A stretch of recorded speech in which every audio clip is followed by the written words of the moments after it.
All right, it's recording now. See, it says right there, it's recording. And then to pause it, use pause, and then to stop it, use stop, and stopping it'll save it as a separate file, and then pausing it will just cut it and then start recording when you hit play. Yeah. Okay, who is ready to go? Sound good?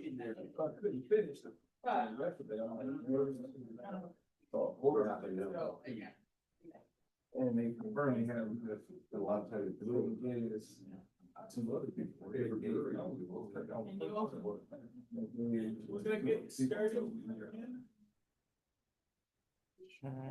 It's working. So I had a sound. Why this like can we make a bigger one? Folks, let's get going. On here, I'm not sure. I mean, oh wait, or press swap. Yes, press that. There we go. No. Oh, never mind. Go back. Yeah.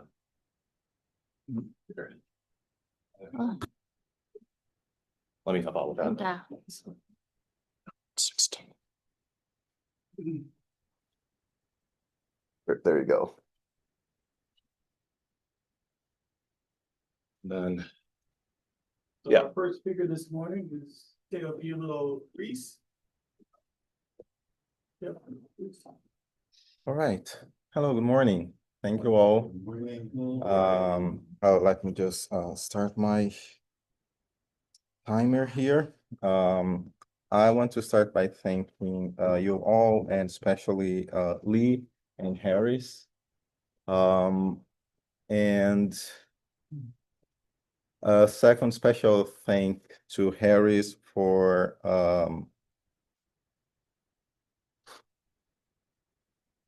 not only for this invitation, but also for something that you did to me in the past, but you were not aware. So we first met in person 2 years ago, or 3 years ago now, I believe, at Howard during the Philosophy of the Black Experience conference. So that was 2024. However, when I was in my first year. Yes, I was finishing my first year at Trinity University as an assistant professor, and after finishing my PhD in New York. However, before doing that PhD in New York, I tried to do a PhD in philosophy in Brazil. And I had quite of a trouble there because I was told that race was not a philosophical topic. And I was almost expelled from the PhD program. And I wasn't expelled because I decided to quit the program before that. And as I tried to stay alive in that program, I reached out to many people across the world. And one of them was Leonard Harris. That was 2015. And Harris generously volunteered to be part of my committee to help me survive that challenge and do my research. Unfortunately, the department, my program wasn't open to that. So it's really a pleasure to be here working with you again. So thank you so much for all of this. I know about that.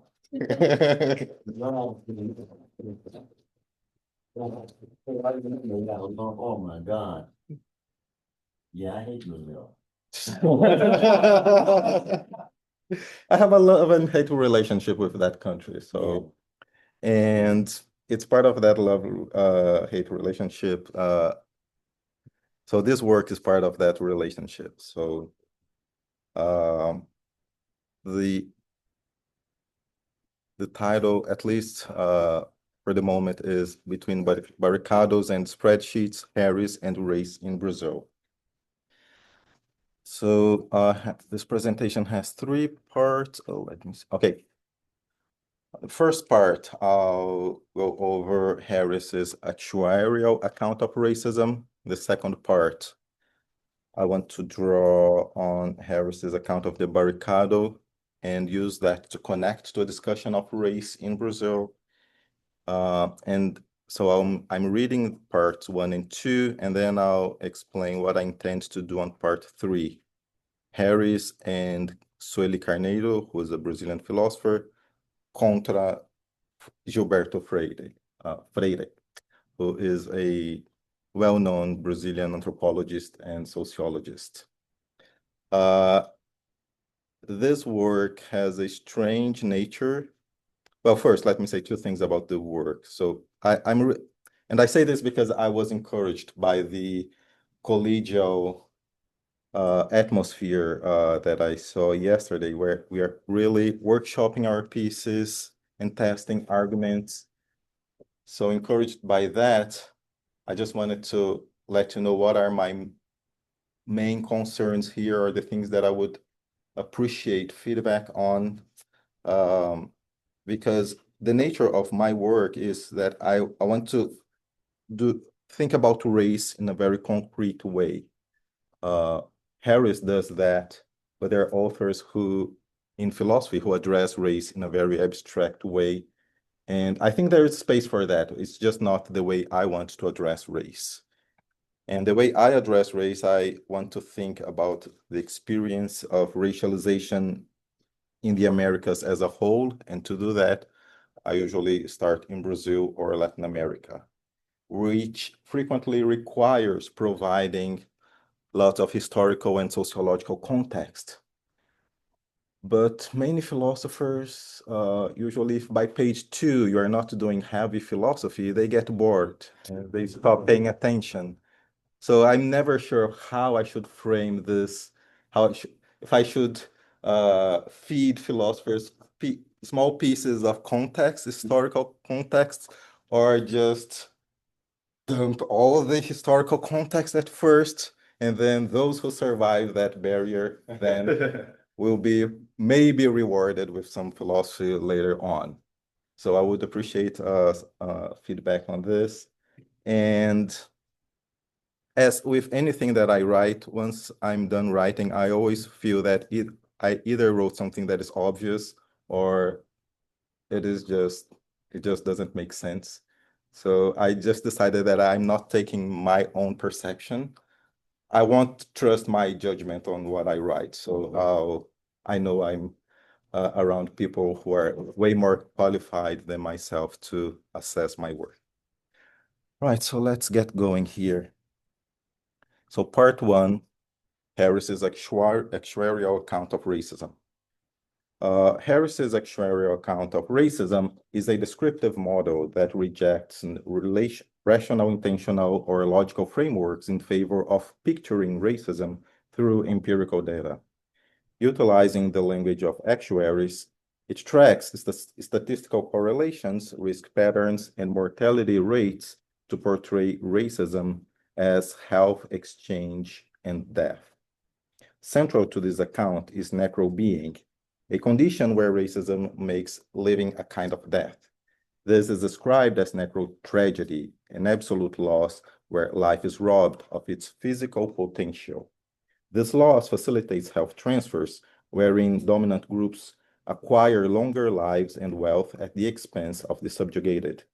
These advantages are recursive and compounded, allowing dominant populations to hoard life-sustaining resources across generations while depriving others of the preconditions for embodied well-being. The account foregrounds death as the indicator of racism because death is real.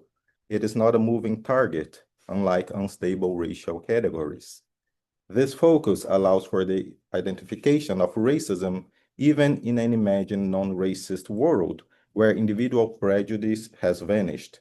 In such contexts, the persistence of inherited disparities and asset hoarding ensures that formerly marginalized groups continue to experience premature mortality and ill health. Ultimately, the actuarial account reveals racism as a polymorphous agent of suffering that survives the negation of intent through the systemic mapping of misery onto specific populations. The actuarial account of racism offers several critical advantages by prioritizing picturing over traditional explaining. First, it does not represent racism as having a logical form or fitting into a neat derivation manual. By avoiding logical global systems, this model ensures that vast arrays of race-based miseries are not dismissed as mere anomalies simply because they do not fit a specific rational or theoretical framework. Second, the account does not require a comprehensive explanation of causes. Instead of seeking causal chains, it focuses on statistical correlations and patterns in risk. This allows for the identification of racism through its material results, undue death and ill health, without needing to prove upward or downward causation or pinpoint a single primal origin.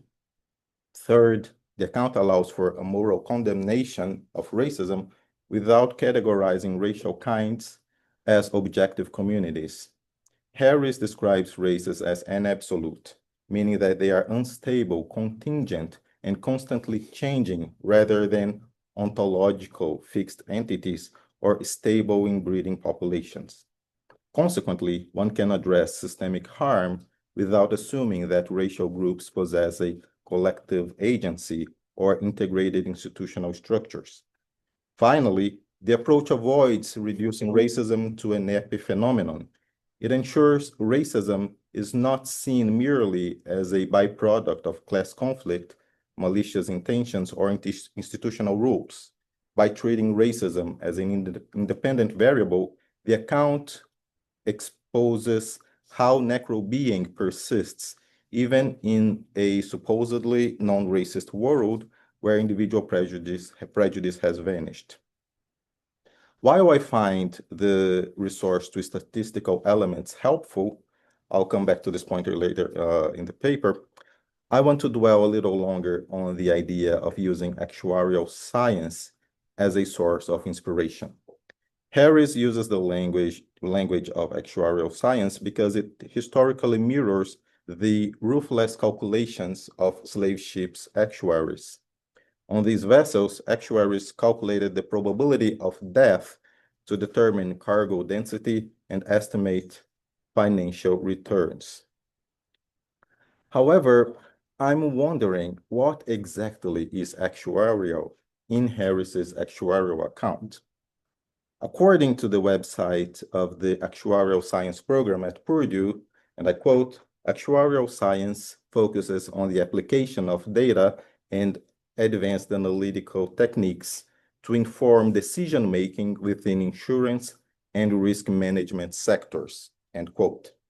Actuarial science, therefore, includes three elements. 1, data gathering and treatment. 2, risk assessment. And 3, risk management. It seems to me that Harris's account relies on steps 1 and 2, data gathering and risk assessment, but doesn't encompass the final third step, which is risk management. After all, doing that would mean accepting that racism results from the machinations of those managing the risks, a view that would violate the non-explanatory aspect of the account and would break with Harris's view of an amoral universe. We could say then that the account is only partly actuarial if we were to be unnecessarily precise. One relevant question, however, comes from this observation, that the normative aspect of actuarial science is lacking in Harris's account. How can the actuarial account provide normative guidance? I think this is the relevant question that comes from this pondering with actuarial science. After all, it is certain that Harris wants philosophy to be normative and help eliminate misery. We must then ask, where is normativity in Harris's actuarial account? I will entertain this question in part 3. For the moment, I want to go on to part 2, where I will provide some elements about the Brazilian context, which will help me think about the normative elements in Harris's account. So now, part 2, barricados and race in Brazil. Harris identifies the panopticon and the barricado as two essential paradigms for understanding the complexities of modernity. The panopticon, originally an architectural design by Jeremy Bentham, serves as a model for the modern carceral state. In this paradigm, power operates through constant invisible surveillance, leading subjects to internalize constraints and become the principle of their own subjection. This carceral logic extends beyond prisons into modern factories, schools, and hospitals, where behavior is regulated through social surveillance. However, Harris argues that the barricado is a more comprehensive paradigm for both slavery and modernity. Physically, the barricado was a defensive fence on slave ships that separated the crew from the captives, enabling the crew to exercise control while suppressing rebellion through systemic cruelty. As a paradigm for slavery, it highlights how individuals were reduced to racial kinds and subjected to calculated health and humiliation. For modernity, the barricado represents the rigid regimes of exclusion and the xenophobic gaze inherited from the Enlightenment.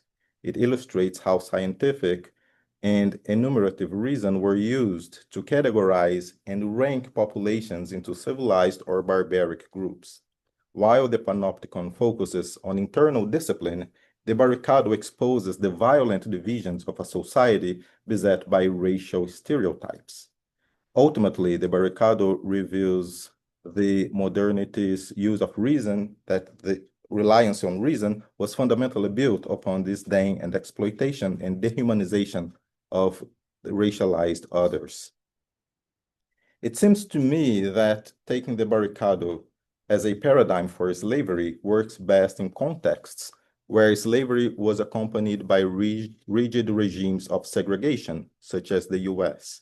In such scenarios, the analogy of the barricado as a physical barrier protecting the dominant group can represent relevant elements of the social order. For example, it becomes easily observable that physical distance among groups is required for the safety of slave owners. As we know, and Harris points out multiple times throughout his texts, the experience of slavery was not the same everywhere. The sheer magnitude of numbers should make us expect local differentiations. An estimated total of 12 million African human beings were forced into slave ships to land in America. Of those, in the Americas, of those, approximately 400,000 landed in the US, 5 million in the Caribbean, and 5 million in Brazil. A remarkable aspect in which slavery in Brazil differed from slavery in the US has to do precisely with physical distancing. Instead of physical separation, the Brazilian social order adopted proximity as the standard. One theorization of this aspect is found in the sociologist and anthropologist Gilberto Freire's influential book Casa Grande and Senzala, published in 1933. So this is the book.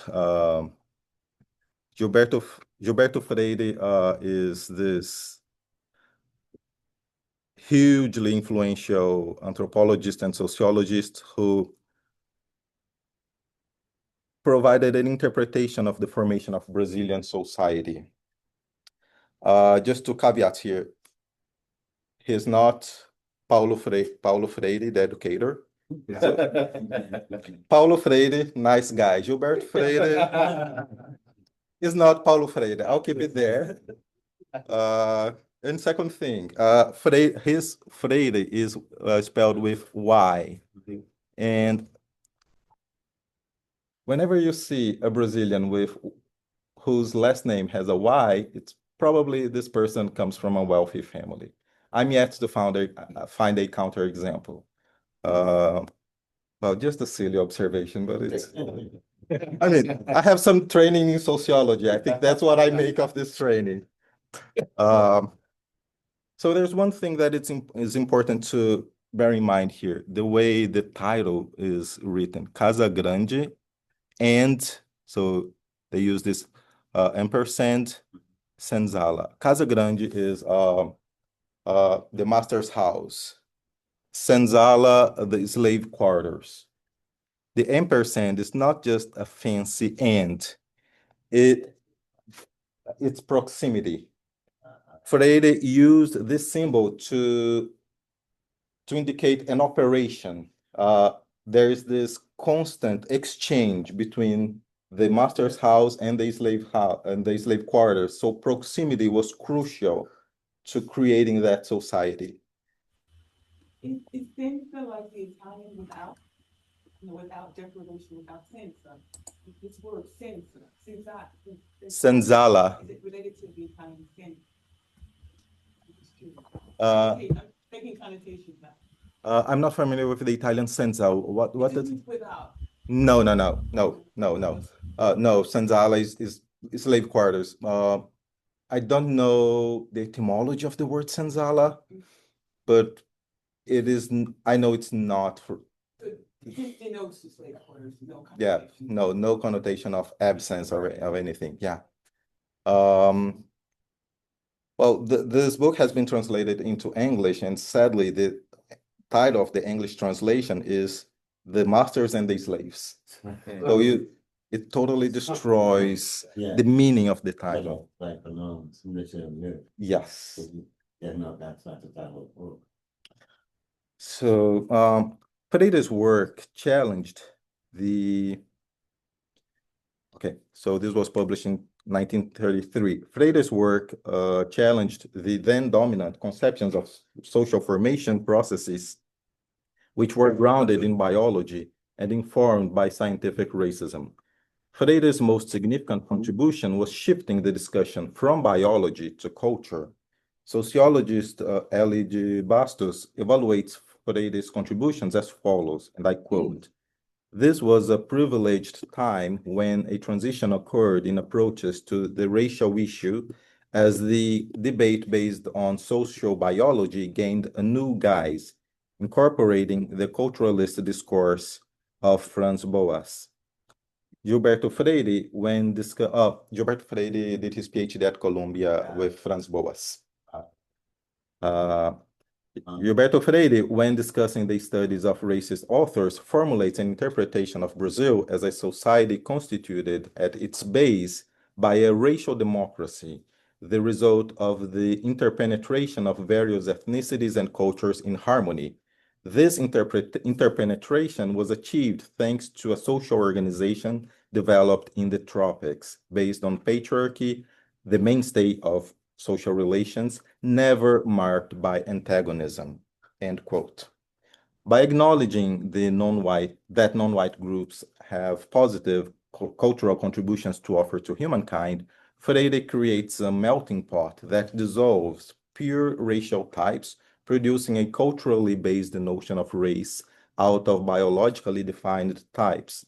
In his theory, racial mixture is frequently positively valued. He managed to frame race culturally so that the three racial groups forming Brazilian society, white Europeans, Black Africans, and Native peoples, had some valuable trait incorporated into this genuine Brazilian kind. Nevertheless, despite the revolutionary shift introduced by Freire, moving from biology to culture, the author still operated under the pressure of scientific racism, which appears in the hierarchization of races. Consider Freire's view of Blacks. He undoubtedly acknowledges positive elements present in the population of African descent. Still, this appraisal was also rife with exotification. For example, the following two passages are representative of Freire's hierarchical inclusiveness. And here is a quote, those kind of longish quotes from Freire. "In our affections, our excessive mimicry, our Catholicism, which so delights the senses, our music, our gait, our speech, our cradle songs, in everything, that is a sincere expression of our lives, we almost all bear the mark of that influence, the influence of the enslaved population. Of the female slave or mummy who rocked us to sleep, who suckled us, who fed us, mashing our food with her own hands. I'm really sad that the translation, this is the official translation into English. It doesn't make justice to Pereire's original writing. He's an exceptional writer. I disagree with almost all of his ideas, but I love the way he writes. This sentence specifically, who fed us, mashing our food with her own hands, the way he writes it in Portuguese, it sounds so beautiful that you can see, from the sound of the sentence, you can see the enslaved, the mummy, mashing the food with her hands. It's brilliant, and I hate that. Still Freire here. The influence of the old woman who told us our first tales of ghost and bicho, of the mulatto girl who relieved us of our first bicho de pé. Bicho de pé is kind of a worm. Of a pruriency that was so enjoyable, who initiated us into physical love, and to the cracking of a canvas cot gave us our first complete sensation of being a man, of the Negro lad who was our first playmate.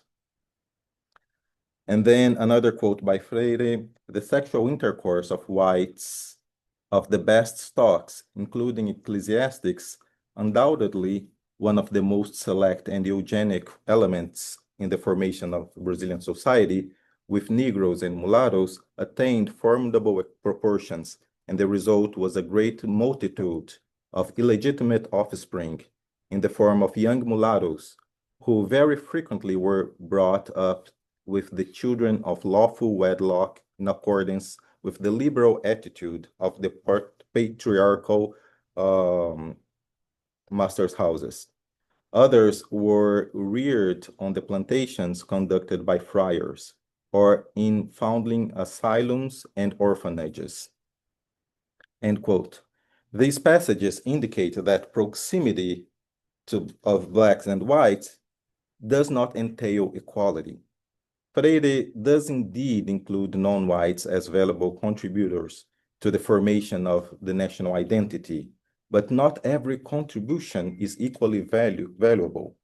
Whites continue to be the prototypical human being, now adorned with elements borrowed from Africans and native Brazilians. In that sense, Freire does not represent a superation of the racialism that characterized, and even the racism that characterized his predecessors. In a context like this, the barricado does not provide a helpful depiction of the tense and unequal race relations. In fact, anyone expecting to find a barricado in the Brazilian context would not only be frustrated, but could also be led to embrace a deeply problematic and frequent reading of Freire's work, according to which race mixing implies the absence of racism in Brazil. So this concludes part 2, and to part 3, then I'll just give you a quick idea of what I want to do in part 3. So in part 3, I want to revisit the work by this Brazilian philosopher, Sueli Carneiro, who back in 2023 published this book, Dispositivo de Racialidade, Apparatus of Raciality, the subtitle being The Construction of the Other as non-being as a foundation for the being. So from the title, you can expect that you could draw some parallels between Carneiro and Harris. To my knowledge, that hasn't been done, so that's what I want to do. Carneiro comes from her main, she's hugely influenced by Foucault. in his discussion of biopower and biopolitics. And she also uses Muse's racial contract to describe how racialization actually happens in Brazil. So what I want to do is to show how in a context like the Brazilian context, where you don't have anything similar to a barricado, Harris's actuarial account becomes helpful because, well, there's no barricado. Some people would say there's no racism, but then you can use Harris's account to say, well, count the bodies. There's no barricado. It's just a different world, but count the bodies, because that will show you that, yes, we do have racism there, and it's pretty ugly as it is everywhere. So my goal for part 3 is to construct this connection between Harris and Carneiro to fight Gilberto Freire's interpretation of Brazil. That people contest Gilberto Freire's reading is not a new thing. However, as has been the case in many parts of the world, philosophy frequently comes late to the fun parties. So Freire published his work in 1933. Since the 40s, there have been criticisms of his work in anthropology, political science, and sociology. Philosophers are catching up. So I want to contribute to this effort, and I think using Harris's actuarial account of racism can be helpful here in establishing these connections. And so not only to enrich the discussion of race in Brazil, but also to enrich Harris's own framework. And just to wrap things up, and then I will want to discuss the aspect of normativity in the actuarial account. So I asked in part 1, where is normativity in the actuarial account?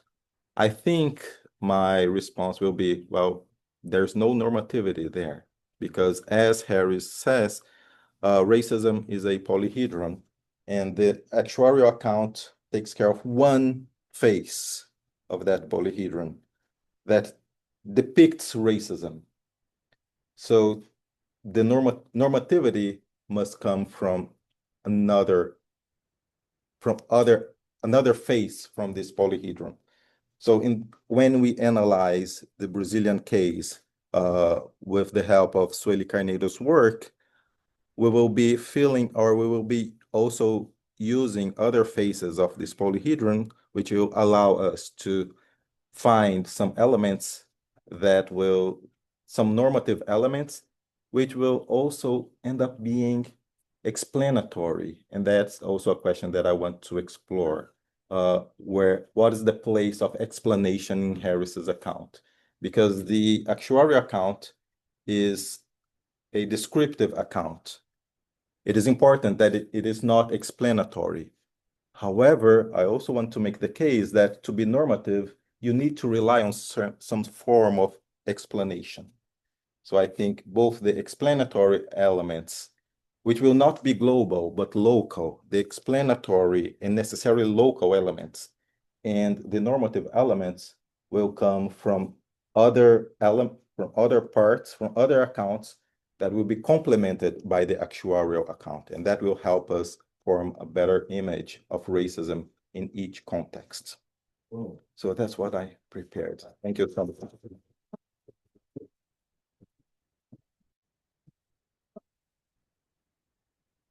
For 10 minutes. Sorry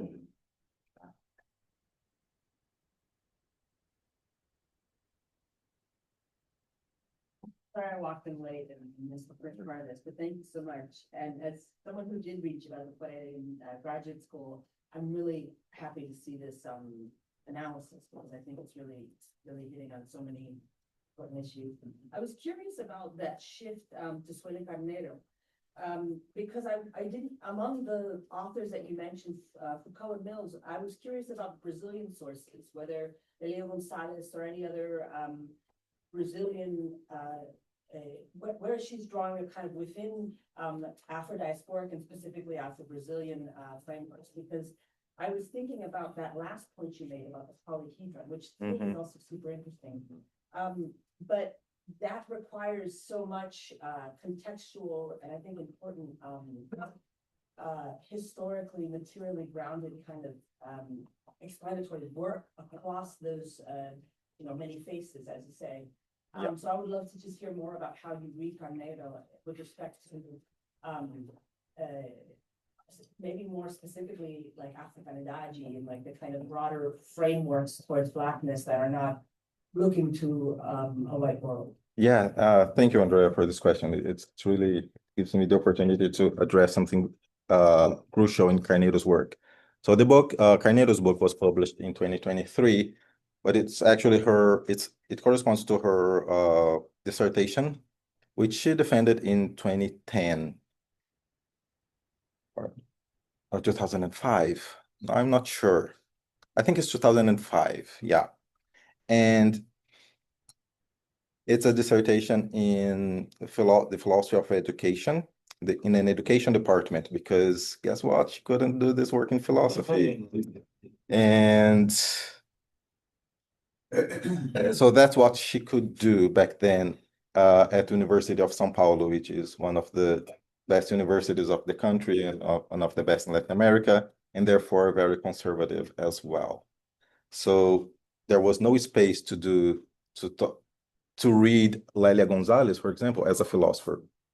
That was out of question back then. So using Foucault was strategically a smart choice.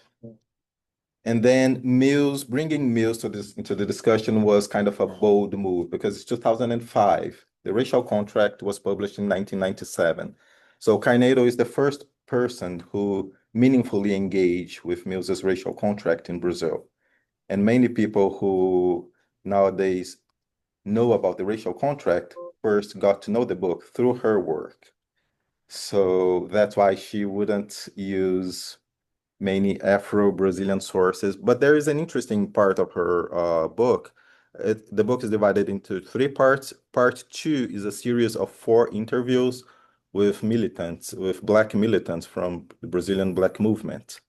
And she treats them as witnesses to racism. And in part 3, she uses all the theoretical apparatus she developed on part 1 to analyze the interviews. So she's finding these contextual elements. She's bringing those elements into her work through the interviews. Because that was seen as a legitimate thing in education. But saying Lélia Gonzalez, for example, or Beatriz Nascimento is a philosopher and read them as a philosopher, that wouldn't sit well then. So that's how she managed to finish this work. And it's a work that was finished in 2005 and only published in 2023. So this shows how unfriendly to this type of discussion the editorial market, the universities and the editorial market were, but it also points to how things are changing. 2023 is also the year when the translation of the Racial Contract was published. So it was really interesting to see the 2 books coming out in the same year, which shows how the debate is changing in Brazil. Yes. Thank you. I answered my own question. The word is actually from an Bantu language, Angola people, and it just meant dwelling. So it's interesting to me that it's an African word that's been used against. But I wanted to know this. So I'm a scholar of privacy and legal and ethical privacy, and so this idea of the barricados is very interesting to me. It's a physical idea when you contrasted it with the idea of the panopticon. I just wanted to call your attention to something that I wrote that I think you might find interesting. It's an article in the Yale Law Reform. It's called "Dismantling the Black Opera," and I distinguish between 3 different problems. It's mostly applied to the digital world, but it can be applied to the non-digital world as well. 3 kinds of discrimination that affect Black people. One I call the panoptic threat, which is over surveillance. It's exactly what you described in terms of over surveillance of the community, leading to harm in various ways. But the second type, though, is which I borrow from Gold, but I call it the panoptic threat. So it's the idea of being discriminatorily excluded from benefits, services, access to goods. So you have the panoptic threat, the oversurveillance, you have the panoptic threat, which is the exclusion, which I think is kind of like I'm going to be trying to incorporate this into my own work. But then the third problem is I call the conoptic threat, cutely. It just means being subjected to predatory scams, con jobs. And I think that especially online, people of color are notoriously subjected to targeted scams.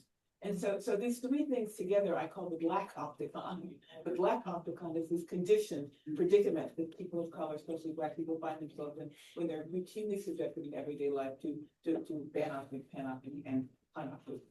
And I wish, when I was thinking about what to write about, I think to go the direction, but maybe I could write about the Dominicanos. Thank you so much. This is, yeah, I'm reading this paper like today because thank you so much for this, for mentioning this, this paper you wrote. Yeah, what comes to my mind here is this regime of hypervisibility and invisibility.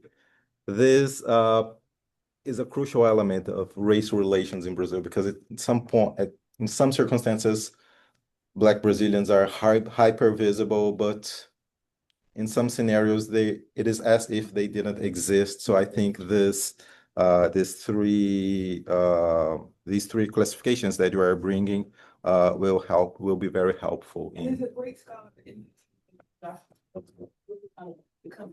capacity in relation to Black culture in the United States. And he argues that Black people have strategically used forms of concealment, hiding, assimilation to avoid discrimination and harm. And I think that also is something Josh was referring to. Yeah, there's a fabulous Brazilian historian, Vladimir Albuquerque, who wrote this book, The Game of Dissimulation, using the same idea of how dissimulation is, how it's integral, how it is an integral part of is a survival strategy for the Black population in Brazil. And thank you also for the etymology of senzala. And it makes sense that it comes from Bantu language because I think nearly 70% of Black Brazilians have origins in Angola. So it makes sense.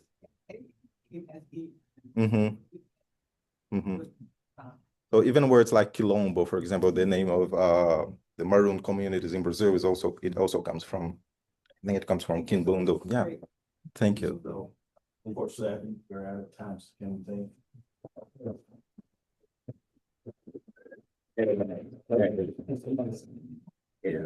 Thank you. I love that. That sociological fit. Yeah, Tom. Yeah. Yeah, the bird is part of the one way to reach the barriers here. Yeah. Yeah.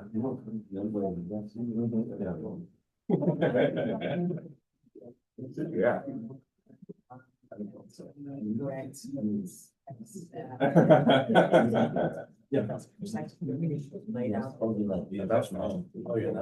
Oh, okay. I gotta get that. You know, we're about to traffic. Oh, fair enough, fair enough. Yes, we'll keep in touch. Yeah.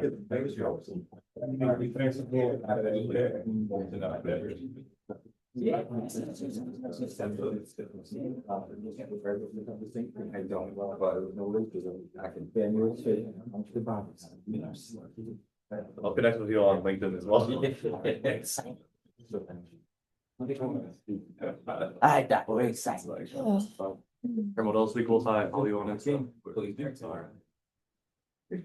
Okay. I can set a timer, but it's probably gonna go nuts. Don't put it on. Should I just, yeah. It's one thing this was like. Yeah, home.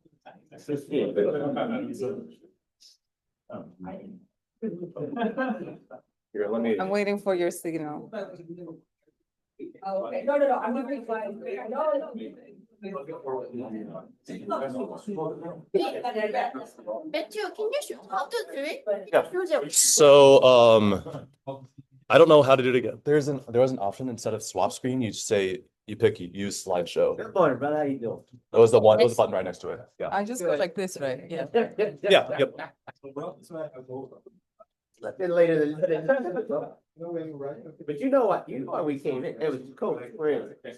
Great to meet you. Cool. I'll be there tonight. I'll be down tonight. 5. I'll be down tonight. 7:15. I was lucky, I just woke up. So I saw also. You slept through your.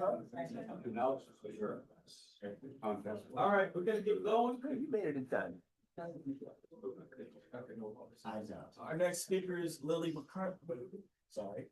Oh, Markaki. Oh, wait. Can we, welcome our speaker? Oh, it's it's Thank you. this one right there. So it's, yeah, I am super grateful and it's a real privilege to be here with you. I want to thank Lee Harris, but also I want to thank Duncan, who is now online, who actually introduced me to Harris's work to begin with. So thank you for that. So this is going to be a bit of a sprint. So I'm going to skip the first few pages of my paper and I'm going to start at a point that I think sort of makes sense. But the paper is about tradition and tradition construction in Harris's work. And I'll skip those pages, but basically I begin with this painting by K. James Marshall called Souvenir. And maybe you can see, I guess on the right, I know the picture is quite small, but there's a sort of like banner with Martin Luther King and the two Kennedys, which he describes as the holy trinity of the civil rights movement.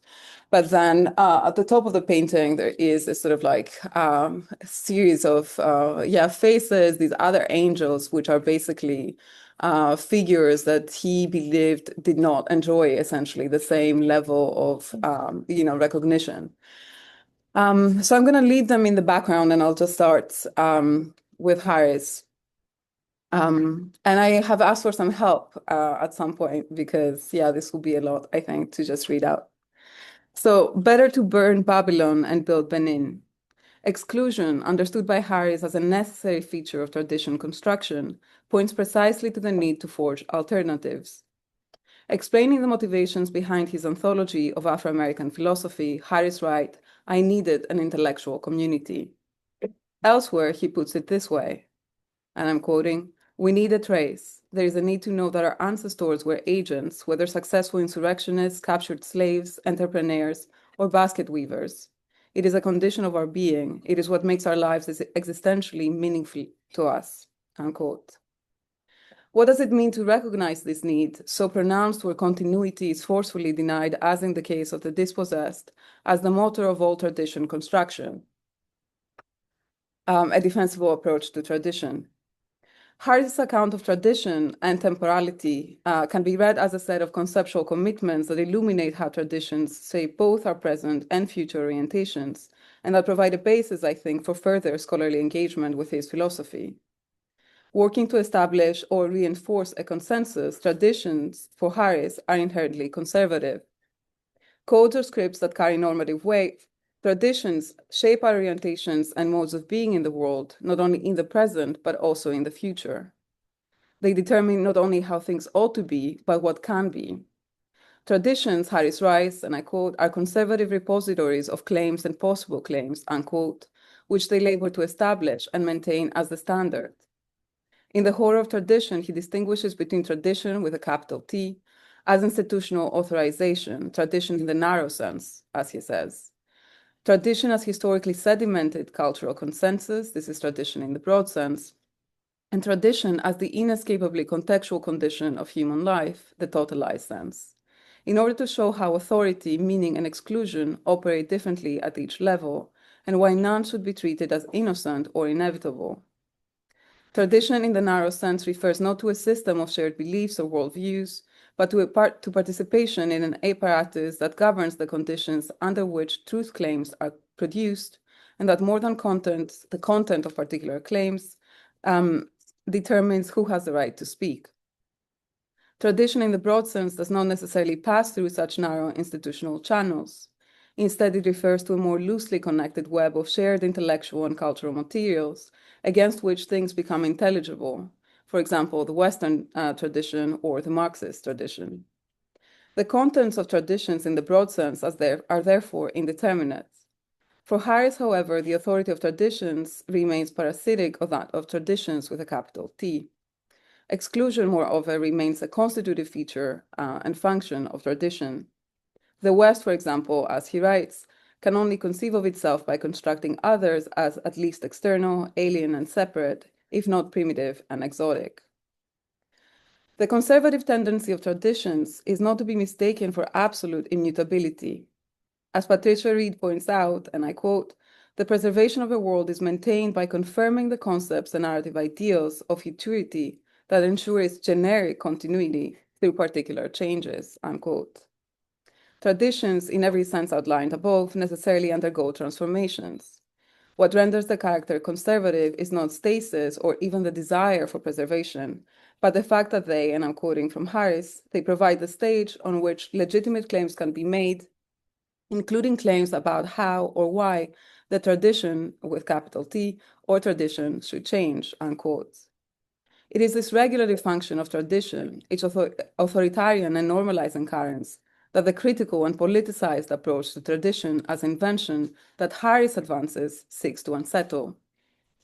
When a tradition succeeds in naturalizing the order or world it configures, as in what Sylvia Wynter describes as the overrepresentation of man, manifesting as liberal monohumanism, it comes to appear ahistorical. The claim that all traditions are invented thus serves to begin with as a reminder that no world, however secure its foundations may appear, is ever complete or the only possible world. To remix Wynter and Mills, those effectively denied access to and made endure the violence or the absolute negro tragedy, as Harris would say, of the world of man, know that what is in its books is largely mythical as a general statement of its principles, that it was never intended to be applicable to them in the first place, but that within the structure of power relations, as part of the routine, one has to pretend that it does, and this is Mills. Still, the critical force of describing traditions as inventions lies not in debunking them as false, but in revealing their contingent and strategic aspects. As Harris insists, and I quote, "Inventions are not necessarily fabrications, falsehoods, or outright lies. Inventions are imagined, created, discovered. They are contrivances, gadgets, and doohickeys," unquote. The question for Harris is therefore not how to rid ourselves of tradition once and for all, for such a task would be impossible, but how to arrive at a defensible approach to tradition, and ultimately, how to identify and cultivate traditions adequate to the world we want.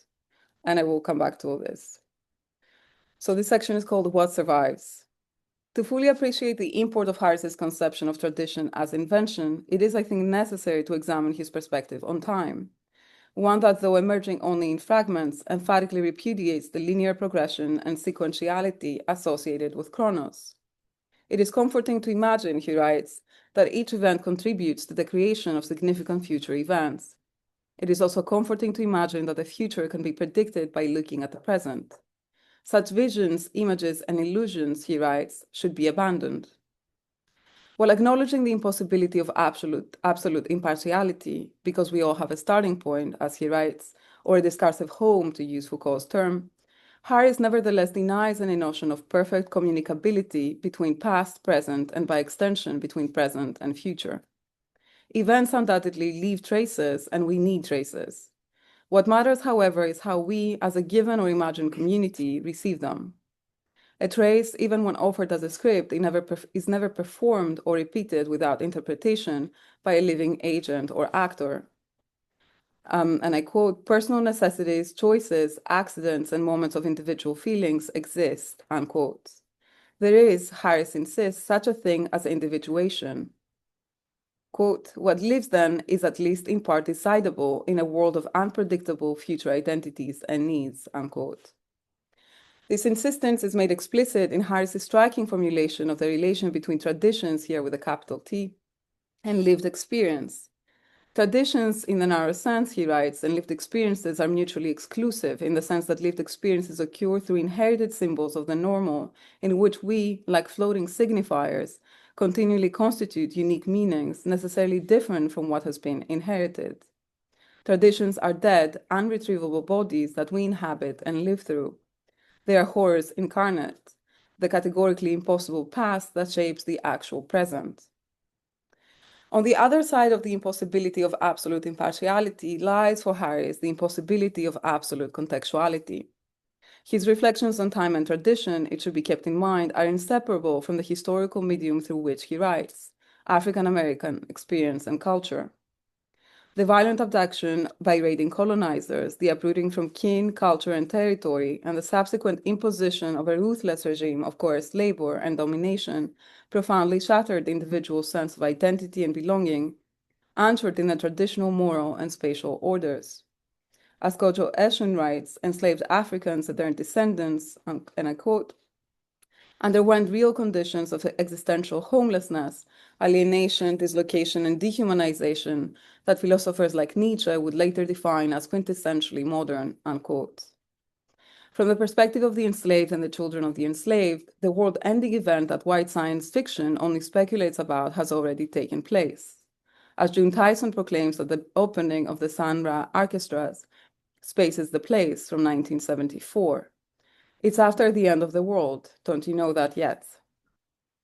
Countering the near total erasure of their histories, the enslaved exercise constant ingenuity, finding expression in vernacular culture and invention that navigated their constrained, fragile presence while envisioning radical possibilities for the future. Du Bois, reflecting on the distinct culture and consciousness to emerge from these conditions, notes the blending, and I quote, of the rolling periods of Hebrew prophecy and biblical legend, the subtle folklore of Africa, and above all, the anointed charisma of the slave music, the only gift of pure art in America, unquote. From this cultural formation emerged the foundations of rebellion, from which were torn the principles, and I quote, of right and wrong, vengeance and love, sweet beauty and truth that would continue to guide the formerly enslaved after emancipation. To stay with time, particularly as it pertains to tradition construction and the hybridity of Afro-diasporic cultural formations, requires abandoning the assumption that historical experience unfolds according to a linear, progressive, or dialectical logic.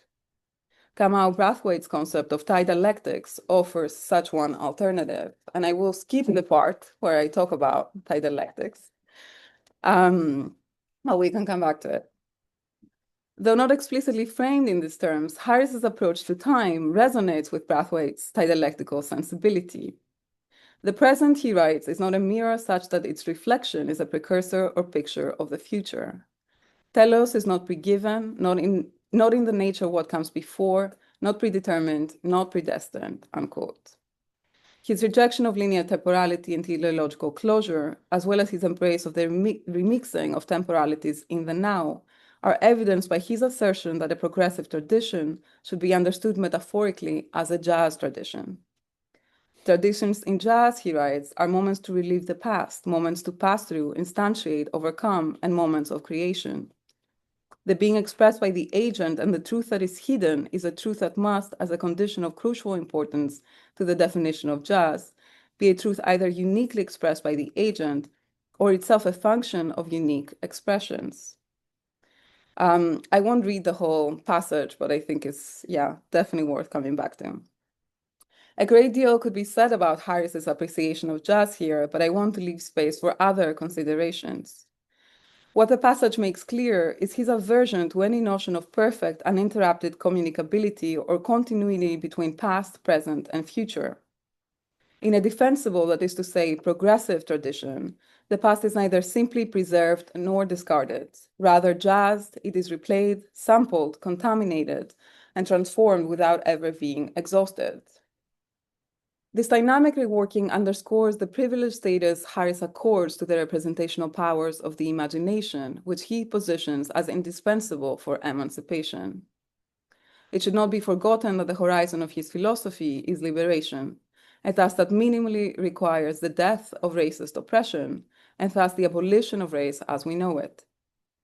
Given its hegemonic nature, the myriad ways in which race structures the world of man, this project is one of world destruction. Insurrection, as Harris writes, is the negation of a world. It is an attempt to create a new world with no remainder from the old. And here there's an echo of Calvin Harris's statement, or it's the other way around, rather, where he writes that Black freedom then would constitute a form of world destruction. So reason alone will not suffice for such a project. Our reasoning methods of inquiry are shaped by and bound within the world from which they emerge and through which they must reason. Thus, Harris insists there should be resources to imagine a new social world, radically different from this one. Imagination, which as Harris argues, and this is a bit difficult, requires making sense not of past time entrapped in linear sequences of known, patched together events, but of no time, a make-believe future being, is how we take leave. It is from the vantage point of the no time of future being that our traditions must be constructed. Beyond the lessons in social agency, and in some cases strategy, and the warranted character traits of tenacity, indignation, enmity, and irreverence that Harris associates with them, insurrectionists like David Walker and John Brown exemplify a wandering subjectivity that dares to imagine a different world. All insurrectionists, he writes, imagine, engage, recommend, or practice something that entails a difference from the present and at best gestures towards a new convivial world, unquote. Accompanying their deeds in our ventures into the past are also the counter-futures they imagined, just as the memory of the Middle Passage includes so many past potential futures interrupted by that rapture. Following Robin James, who is writing after Eschen, past potential futures are effectively inoperative futures, futures that in some way were halted or shut down. And they write, we are hunted by these unrealized futures. These futures that did not come to pass are nonetheless with us, unquote. While Harris would not deny the presence of ghosts or spirits, in a Harrisian universe, unrealized past futures are not something that our struggles in the present can straightforwardly recover, though we may find nourishment in their latent potentialities. And I return to this in the following section. For now, let us know that if Harris recommends that we let the spirit of figures like Nat Turner, David Walker, John Brown, Lydia Child, and other unsung heroes and sheroes, and I guess some of them are behind me, guide us in the present, it is because their struggles enable us to become witness to the incompleteness of the world. Their relevance lies in making relative, and is for this reason irreducible to the specifics of the events they initiate, or to how those events are evaluated from the perspective of a history of a world that is precisely not their own. So I realize that I write these like super long sentences and they're quite hard to like read out, but I hope you are following me. So this next section is called We Must Have Something Real. In the previous section, I highlighted Harris's refutation of linear time and of what I described as the thesis of perfect communicability between past, present, and future, implicit in his theorization of tradition construction. Rendering suspect the continuity associated with the notion of tradition, Harris calls for novelty and imaginative rehearsals, jazz-like returns to the past, undertaken from the standpoint always of the no-being of the future. I also underscored Harris's explicit rejection of teleological time, which when combined with his account of the ways in which the present inhabits the past, recalls something of the oceanic sensibility of Brathwaite's dialectics. This dimension of Harris's thought, his refusal of teleology, and more specifically of a dialectical image of time, however, demands closer attention. If history unfolds without a predetermined telos, then it follows that it cannot anoint its agents ahead of time. The scattered allusions to Marx in Harris's writings consistently communicate his dissent on precisely this point. There are no privileged subjects of history. As Harris insists, populations oppressed, and here I'm quoting, terrorized, exploited, and degraded by race are not invested with world historical missions any more than the populations engaged in demonic racial oppression, unquote. Although his work foregrounds Black resistance tradition and philosophies of struggle, Harris ultimately prioritizes the preservation and integrity, and here, I borrow a formulation from Robinson, of the collective being, the ontological totality as such. And I'm reminded here of a Messier's prescient observation, and I quote, that there are two ways to lose oneself, world segregation in the particular or dilution in the universal. Attentive to this danger, Harris calls for strategies that eschew both parochial particularism and false universalisms, forging solidarities across difference. The experiences of the oppressed, while not inherently endowed with a world historical mission, nevertheless offer a crucial starting point for the construction of new imaginaries of collective life. They supply some of the weapons in the guerrilla warfare to secure the full cognitive and behavioral autonomy of the human species, disfiguring the centrality of man as a sign of the human, as Alexander Wehelier would say, and corrupting the order of what Harris calls a chronically racist society. If, as Harris writes, the imagined community that is the home of one's loyalty is the community of the downtrodden, wretched, degraded, raped, victims of cruelty, the object of viciousness, then these figures are not redemptive emblems, but subjects integral to the conceptualized community that is to become. Further, recognizing the least well-off as moral agents, Harris argues, ensures that the future is a becoming in which their voices are taken into account in figuring both any future consensus and what counts as consensus. For Harris, and this is one of the aspects that I think makes his insurrectionist ethics that drives his thought at once original, demanding, and so appealing in an era like ours, if the world unfolds without a predetermined purpose, it also offers no promise of final redemption. The Harrisian universe invoked in my title is resolutely immoral, in the sense that it guarantees no ultimate reconciliation or cosmic vindication. In the introductory chapter to A Philosophy of Struggle, Harris cites Dr. Martin Luther King's final Sunday sermon, Remaining Awake Through a Great Revolution, delivered in 1968. Having witnessed scores of beatings of peaceful marchers protesting racial segregation, Martin Luther King maintained, Harris writes, that the arc of the moral universe is long, but it bends towards justice. He challenges this view. Martin Luther King, he argues, was just wrong. There is no arc. Those beaten may well have died before the end of de jure racial segregation. Those living rarely received its benefits, and protesters often were harmed, unquote. There is, Harris insists, no assured justice for those suffering the agony of injustice. The sentiment is reiterated throughout his writings. In Telos and Tradition, Making the Future, Bridges to Future Traditions, from 2014, he again asserts, and I quote, suffering is real and often without redemption or vindication for those who suffer. No nirvana, end of days, or resolution of contradictions in the future will ever make the misery, pains, senses of degradation, and humiliation suffered by generations disappear. I posit that suffering has no transcendent, otherworldly, mysterious meaning. There is no transposition. Persons who suffered in the past are not relieved of their misery by descendants who give their ancestors' agony voice. Tragedy exists. The dead are not vindicated, unquote. For Harris, the arc of the universe is neither teleological nor eschatological. There is no arc, he argues. As the passages above make clear, he denies not only the messianic promise of a redemptive future, but the very possibility of a redemptive futurity capable of retroactively healing the past. No imagined end state, no perfected community, no reconciled humanity can justify it and make historical suffering meaningful in retrospect. The past is irreducible, its injuries are final. What has been broken cannot be made whole. Harris, crucially, does not disavow the role that the imagination of redemption can play as an effective medium for struggle. As Alexander Wehelier reminds us, the future orientation of political messianism has inspired some of modernity's greater thinkers, including Marx, Du Bois, and Walter Benjamin.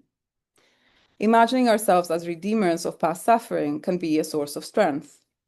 Those giving voice may be rejuvenated, elated, as Harris writes, or feel that their activities give meaning to the dead, themselves, and others.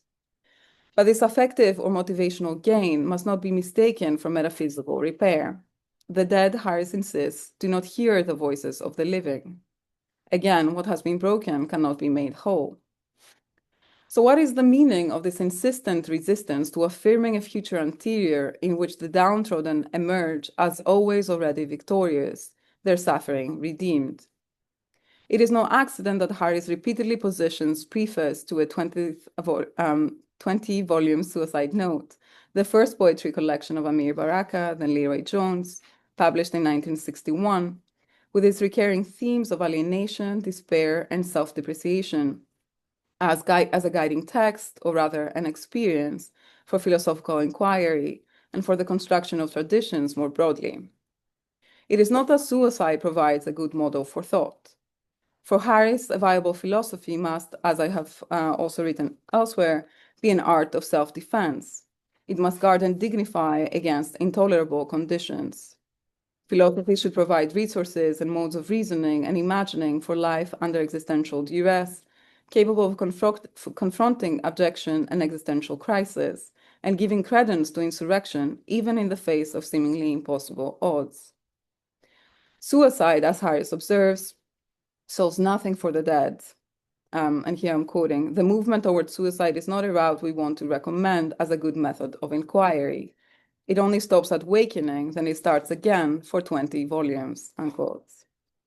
The appeal of Baraka's suicide note lies precisely in its being a rehearsal, and a long one at that, in the course of which the reader, who may not be the author, might nevertheless find themselves possessed by the author's spirit, angered, saddened, and desperate for alternatives, his voice never quiet, never ceasing, insisting, demanding, hunting, to the point of identification, to the point, and I think that's the hope, of taking flight, of taking some kind of action, turning death against death, as the Luz would have it. The best recitations, Harris reminds us, and I quote, "convince the audience that the reader is the author." Subterfuge. Suicide notes may be written in the third person, twice removed. The reader joined the insurrection, left the asylum, unquote. For an answer to my earlier question concerning Harris's refusal to affirm anachronistic redemption, we can turn to another one of Baraka's poems from the 1970s. Mary Baraka, we are here. We are here, caught up in some such city, a shun. We gonna get what we can get and do what we can do. We are actually here, for real. Can you hear me uptight? And not in the abstract philosophical marshmallow of some dying sensibility. We are actually here, where you can see and feel us if you could see or feel. And we must have something. We must have something. Here where we are now, on this street, with the sun midpoint in the sky, and my brother screaming in the front room, we must have something, something real. And that is what we want. Thank you. Harris's rejection of consolation in afterlife justice or deferred redemption echoes Baraka's demand that we, being actually here right now, must have something real. His ethics and ethics of insurrection is an immanent one. To liberate the present from the dead weight of tradition, from the toxicity of continuity, as Harris's understanding of traditions as invention allows, is not to free it from responsibility. On the contrary, it introduces a renewed ethical burden toward both present and future.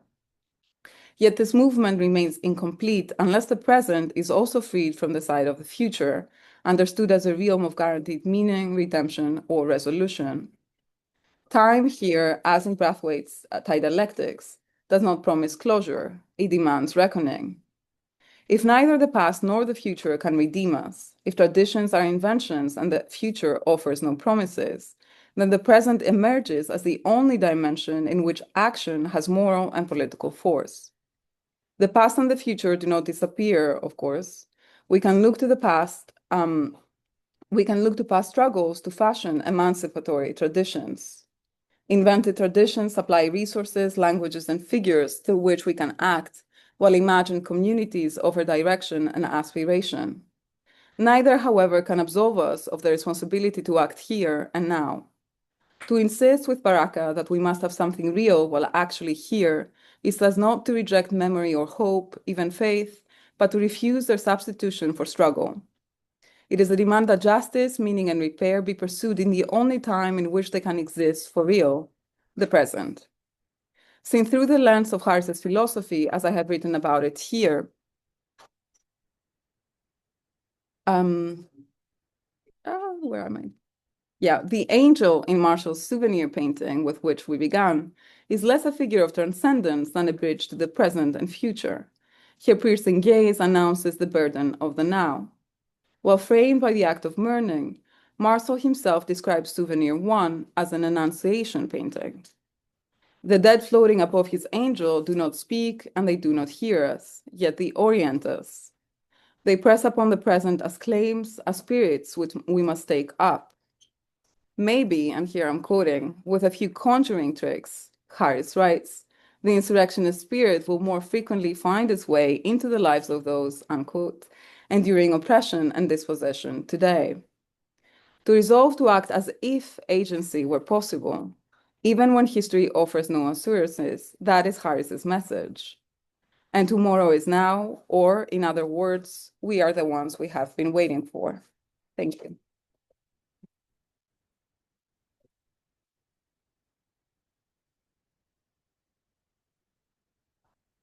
I actually have no idea how much time I've taken up, but I hope it's okay. That was at the core of the work, right? Yeah, time, it's a lot of time, right? Yeah.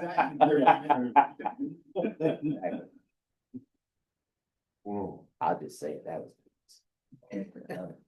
Yeah, just say it. The centering So of time. the centering of time, in terms of tradition, the ways in which, jazz and time, tradition and insurrection and transformation, inspiration and it's just, yeah, you put a lot of pieces in play that I think really add texture and, to my mind, greater power to what Harris frames there in terms of understanding the ways in which tradition functions and the ways in which one can hack traditions to serve those functions. We're breaking up the space, creating a space for it, but I think you provide, this work provides more tools. More tools. Genius.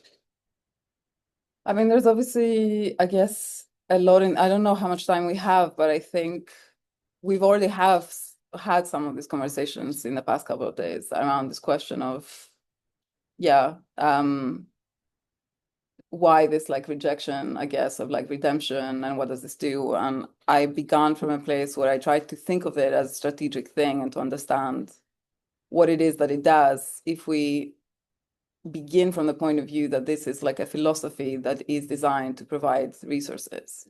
So why take redemption away if what you're doing is offer resources, you know? And so I thought there has to be a logic to it. There has to be something that it's doing by taking that away, aside from just like sticking it to like Marx, you know? So yeah. But it probably doesn't work for everyone, you know? Thanks so much. I wanted to come back to your point yesterday about that I heard between the conversation, I think between you and Chris about the holding together of hope and despair. Because I wanted to ask in this frame, I heard you touch on tragedy. But I wanted to ask about humor as the other side, play and humor. And I was curious where, given the temporal relation that you're discussing, like how would humor work and why? I guess which I hear so much in Harris's writing. There's so many playful digs and absurdist moments and just really like from a literary standpoint, so much humor. Yeah. And alongside the tragic, right? I mean, he's not obviously using one modality, but I wanted to hear, given the temporality in particular, what's like, how does humor? Yeah, I mean, it's a very interesting question because I guess for me, it's like it's really not it's not so present. And I do actually think that, like, yeah, for me as an individual, like independently of this, right, like, or of spaces like this, that the motivating, like the you know, effective medium is not, again, is actually probably anger and despair. And even in those moments of like humor, and I think Baraka's work actually is amazing for this because it's there, but it's actually so cutting that it's very difficult to describe it as like anything bad coming from a place of pain or of suffering, you know. So there is a sort of like yeah, it's a form of intelligence, I think, that is definitely present, but I wouldn't say that it's like comedic or like funny in this. Yeah, I don't know what your. I was thinking jazz. Yeah. Because jazz is so, there's so Yeah. many jokes. I mean, there's Yeah. like playful ribbing and. Yeah. Yeah. I don't have the answer, but I'm thinking about your question, and part of the answer, I believe, is in timing. Yeah. Exactly. So along with time, both in jazz improvisation Yeah. and in comedy, right? It's timing that makes the joke. And you're right. I mean, and in conversation with Leonard, you get that, like when he drops that. I mean, in that. Yeah, it's the horror drop. article, when he drops the horror movie analogy, it's like, shit, damn, that's what. Yeah. Humor to it. It has to be sequential, like it's the tragic interrupted with something that is also like uplifting. Yeah. I don't know Yeah. how to describe it. Yeah, there is like this sort of like punchline or like one that comes that's sort of like, yeah. And I'm right, when my notes, I write down jazz rehearsals, but you also put an emphasis on preface, Mm. right? Which I had never realized before in the suicide note, that the whole Yeah. book is a preface. Right? And so that's the timing of where you put the beat. Yeah.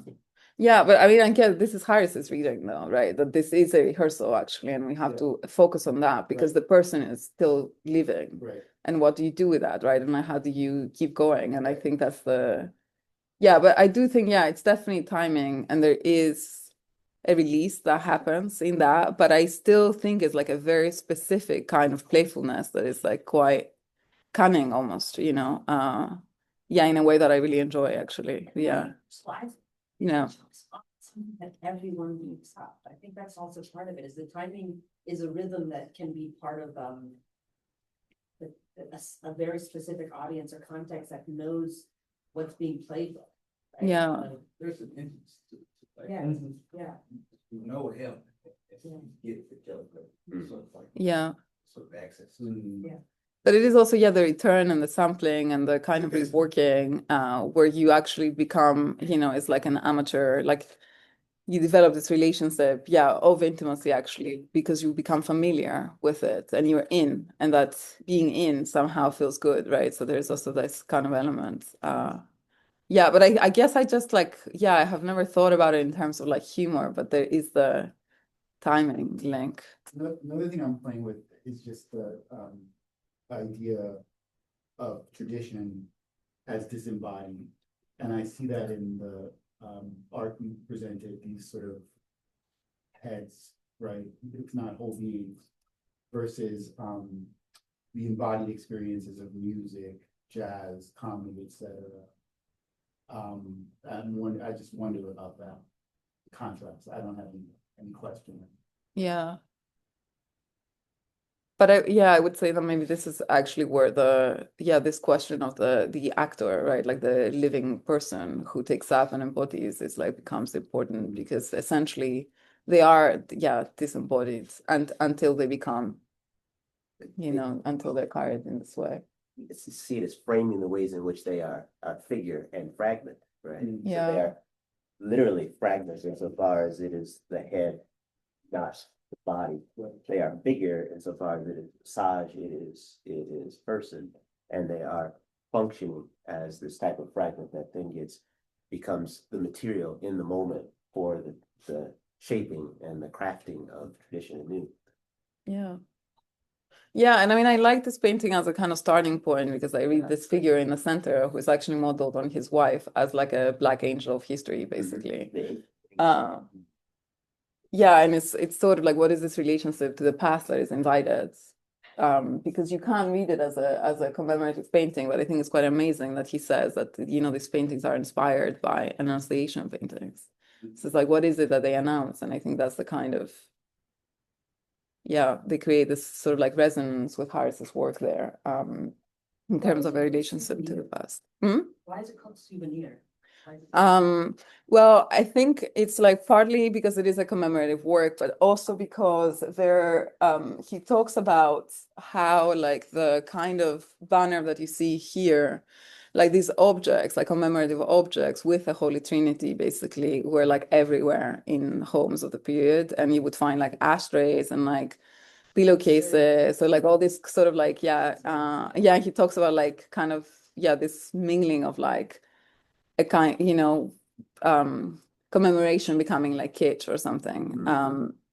But yeah, so his kind of emphasis is on these other figures, which are, I guess, are like the unsung, you know, in the back. But yeah, there is a sort of element of kind of, lived experience, like intervening. It's more so like a logistical thing. So is there a break in between talks? And if so, would it be possible for me to present something? Because I was, as some of you may know, I've been talking a lot with Professor Kermit Harrison, who was here about his work in AI and use in education. And his emphasis is on AI, emphasizing the process of understanding an education rather than the result. And I was up all last night trying to modify that, use that process, use AI as the process of trying to understand self, to understand philosophy of struggle, rather than find a result. And I have something drafted up that I think would be very insightful to share with everyone. He hasn't responded to any of my emails. Yeah. Thank you. Other questions? Just really quickly, beautiful presentation, beautiful paper. Just a couple of things. This question with this souvenir reminded me of this famous legal case in which a white man once fell little when statue left history statue in Martin Luther King, and he offered to give the King family some money for each one sold. He tried to advertise it through Ebony and Jet and so forth. Well, the family sued him. You can't make that a statue of Martin Luther King without our permission, because there is this right we have, even when we're dead, the court held down in Georgia, a right we have to our name, likeness, and identity. And so you have this families of holding close the identity of their loved one for commercial and also for personal spiritual reasons, preventing it from becoming part of the kitchen marketplace. And so I just thought of that. Yeah, that's very interesting. Yeah. Then quickly, also, how does the Supreme Court define a fundamental right of liberty? Well, the right has to be either part of our nation's history and tradition or implicit in the concept of order and liberty. And guess what? That doesn't include abortion rights, gay rights. So that idea of tradition was used to prevent us from having gay rights and abortion rights. And the gay rights, they were limited and found a different argument, but we still have lost abortion rights in part because they're not part of our nation's history and tradition or part of the concept of order. It's ridiculous, the court has said, to think that abortion rights is part of our nation's history and tradition or part of the concept of order of liberty. So tradition, the functioning there to keep women in our place and also to keep gay sex off. So federal like recognition for indigenous nations, traditions. Yes. Yeah. Legal uses of the concept of tradition. I think it's the need to Yeah. I mean, I think that's why, like, even though I don't talk about Benjamin here, for me, coming to this paper, it was sort of a continuation of some thinking that I already was doing in terms of like the relationship of like Harris's conception of tradition and Benjamin's conception of the history or like the tradition of the oppressed, because there is a kind of toxic continuity, which is history, and it's the time in which we're living, and that's the continuity that we have to interrupt, right? So, and then there is the other kind of continuity which we have to invent, which is continuity or like the tradition that we want, or like the tradition for the world we want.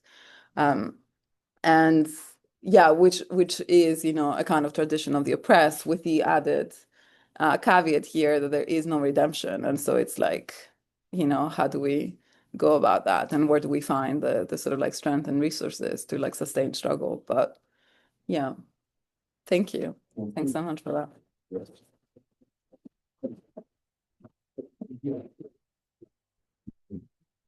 So, we're gonna take a break, so you have Yeah, until fine. 11:15. No, Right, so. start up at 7:15. I don't know if you guys can hear me, but I'm having a really hard time hearing people who are not coming or not close to one of the speakers there. Yes, I'm having the same problem. Thank you, Richard. Yeah, it's not everyone has their computer turned on, apparently. Oh, okay. So people's voices are being picked up by the computer that's nearest to them. Oh, there you are. Hi. I'm listening. Yes, and I can hear you, and other people that were speaking in the room were being picked up by your computer. But I think their computers were not on. In fact, I don't think Leonard's computer is on. Or perhaps I should say Professor Harris, Leonard. So I don't know. I mean, maybe I should get dressed and come over there. Okay. Maybe I should. Let me make another like camera to make sure everyone like. Oh, yeah, that's, yeah. So Follow me. some of like audience through like Zoom told me they have like difficulty to hear other people's like voice outside of like presenter. What should I do?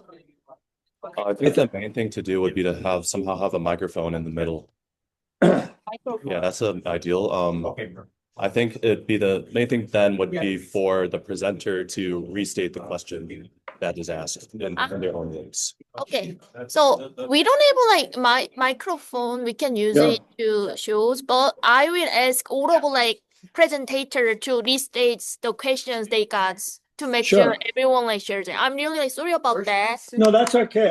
I could hear you very well. And some people, I think, who are close to you were getting picked up by your computer. Mm-hmm. But the reason that you can see and hear me is because my computer's on. Yes. But I don't think Leonard's computer is on.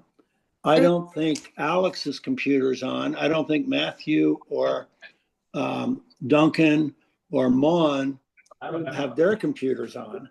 So that if they're speaking, assuming these people are actually there, if they are speaking, then they're getting picked up by a distant machine rather than the machine that's in front of them. Yeah.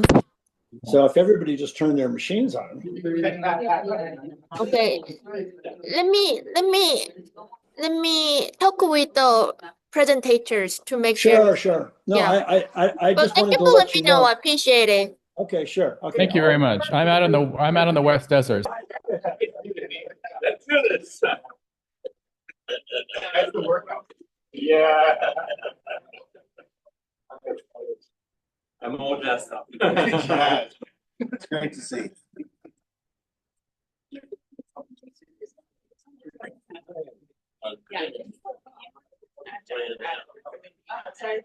Well, that was the recommendation of my. You ready for that? Yeah. All right, so our next speaker is Sergio Gallegos Ordorica. And so, Sergio, please. Thank you so much. So before I delve into my paper, I have to give some acknowledgements and offer a confession. So first with the acknowledgements, I really want to acknowledge Lee's invitation to workshop, which has been fantastic. I've enjoyed really a lot all the papers that have been presented so far, and I've learned so much. I also want to acknowledge generosity of Leonard and Purdue University for organizing this great workshop. And now moving on to the confession. Like Jacoby yesterday, my paper is not quite finished. Yes, and what I think is the most interesting part of it, where I do make some proposals, is still quite unfinished and sketchy. So we look forward to your feedback on that part. So having said that, let me get started. So our Greece must take priority over the Greece that is not ours. Filosofía de las Américas as an autochthonous tradition in inventing enterprise. Introduction. In his famous 1891 essay, Nuestra América, the Cuban philosopher, poet, and independence fighter, José Martí, exhorted his Latin American readers to put aside their petty quarrels and differences, to unite and stand firm against the giant with 7 league boots. You can guess who that is. Which, after the Mexican cession in 1848 and the Alaskan Purchase in 1867, still sought to expand its territory across the Americas, particularly in the Caribbean. To make up a common united front against both US expansionist tendencies and the imperial ambitions of European nations, Martí maintained that education was crucial. The educational project that he defended was one in which European philosophical traditions and history had to be set aside to focus on the teaching of American philosophy and history. And here, quote Martí, the history of America, from the Incas to the present, must be taught in clear detail and to the letter, even if the archons of Greece are overlooked. Our Greece must take priority over the Greece that is not ours, end quote. Martí's call here for the teaching of American history and philosophy in the hemispheric sense raises the following questions. Is there indeed an autochthonous philosophical tradition common to the Americas, which I refer to here as Filosofía de las Américas, that can be taught in both schools and universities? If so, what are its main distinctive features, that is, its authors, texts, themes, and contributions, so that we can properly identify it and teach it accordingly in schools and universities? And if there is no such autochthonous tradition, could we potentially build it, invent it, and if so, how? The goal of this essay is to offer some tentative answers to these questions, building on the work of both Latin American and Latinx philosophers such as José Carlos Mariátegui, Augusto Salazar Bondi, and Ophelia Schutte on one side, and on the work of US Black philosophers such as Cornel West and Leonard Harris on the other side. I argue here for the following 3 central pieces. 1, there is no pre-existing Filosofía de las Américas tradition that can be taught in schools and universities. 2, there have been some efforts at different points in the history of the Americas and in various locations to construct such an hemispheric American tradition. And 3, we can help bring the historical efforts to construct a Filosofía de las Américas into fruition through a process that involves following at least 2 key suggestions that Harris has masterfully articulated in his essay, The Horror of Tradition. 1, we can revise, rewrite, and define the past differently, end quote. And 2, designs and content should be continually reformed, that is, jazzed, neither fantastic nor surely relative, end quote. Because of this, the overarching theme of this essay is that the enterprise of inventing a Filosofía de las Américas, as Leonard would put it, is just as the endeavor of building a tradition of a philosophy born of struggle, a collective activity that involves not, and here I quote Leonard, the repletion of a body of codified ideas, but showing the sense in which they, so that is distinct, unconnected individuals, participated in addressing situations similar to those of their predecessors of the same discipline, end quote. So hopefully the emergence of a Filosofía de las Américas as a novel tradition can help to partially reconfigure philosophy as a discipline so that its authors and texts progressively orient themselves toward the goal that, according to both Harris and myself, makes the practice of philosophy most valuable, that is, human liberation. So to defend these 3 theses, I first consider in section 2 the question of whether there is already an established Filosofía de las Américas, and I argue that based on certain parallels with the question of whether there is a pre-existing Latin American philosophy, that was tackled in the 1920s by Mariátegui and in the 1960s by Salazar Bondi, there is no pre-existing Filosofía de las Américas. My reasons for this thing are twofold. On the one hand, there is no unified hemispheric American culture from which a Filosofía de las Américas could emerge. And on the other hand, the two Américas, despite many efforts by many goodwill individuals and institutions, are still separated not only by a history of imperialistic interventions and economic dominance of Anglo-America versus vis-a-vis Latin America, but also by a gulf of mutual suspicion and comprehension. Having done this, I turn to section 3 to examine some of the efforts that have been done at different points in history by certain figures, particularly in the 20th century and in the first decades of the 21st century, to construct an hemispheric American tradition. In this section, I particularly consider the efforts and the activities of figures such as John Dewey, Cornelius Crusade, and Gregory Pappas. Subsequently, I consider in section 4, which is the one that is unfinished, how we can build the work of the philosophers mentioned in the previous section to invent a Filosofía de las Américas by using some of the insights deployed by Cornell West and Leonard Harris to invent, on the side of Cornell, a much more comprehensive genealogy of pragmatism than others previously offered, and on the two central ideas that Harris basically proposes in the Horror of Tradition essay, namely revising and rewriting the past and jazzing the content. So, section 2, looking for la Filosofía de las Américas.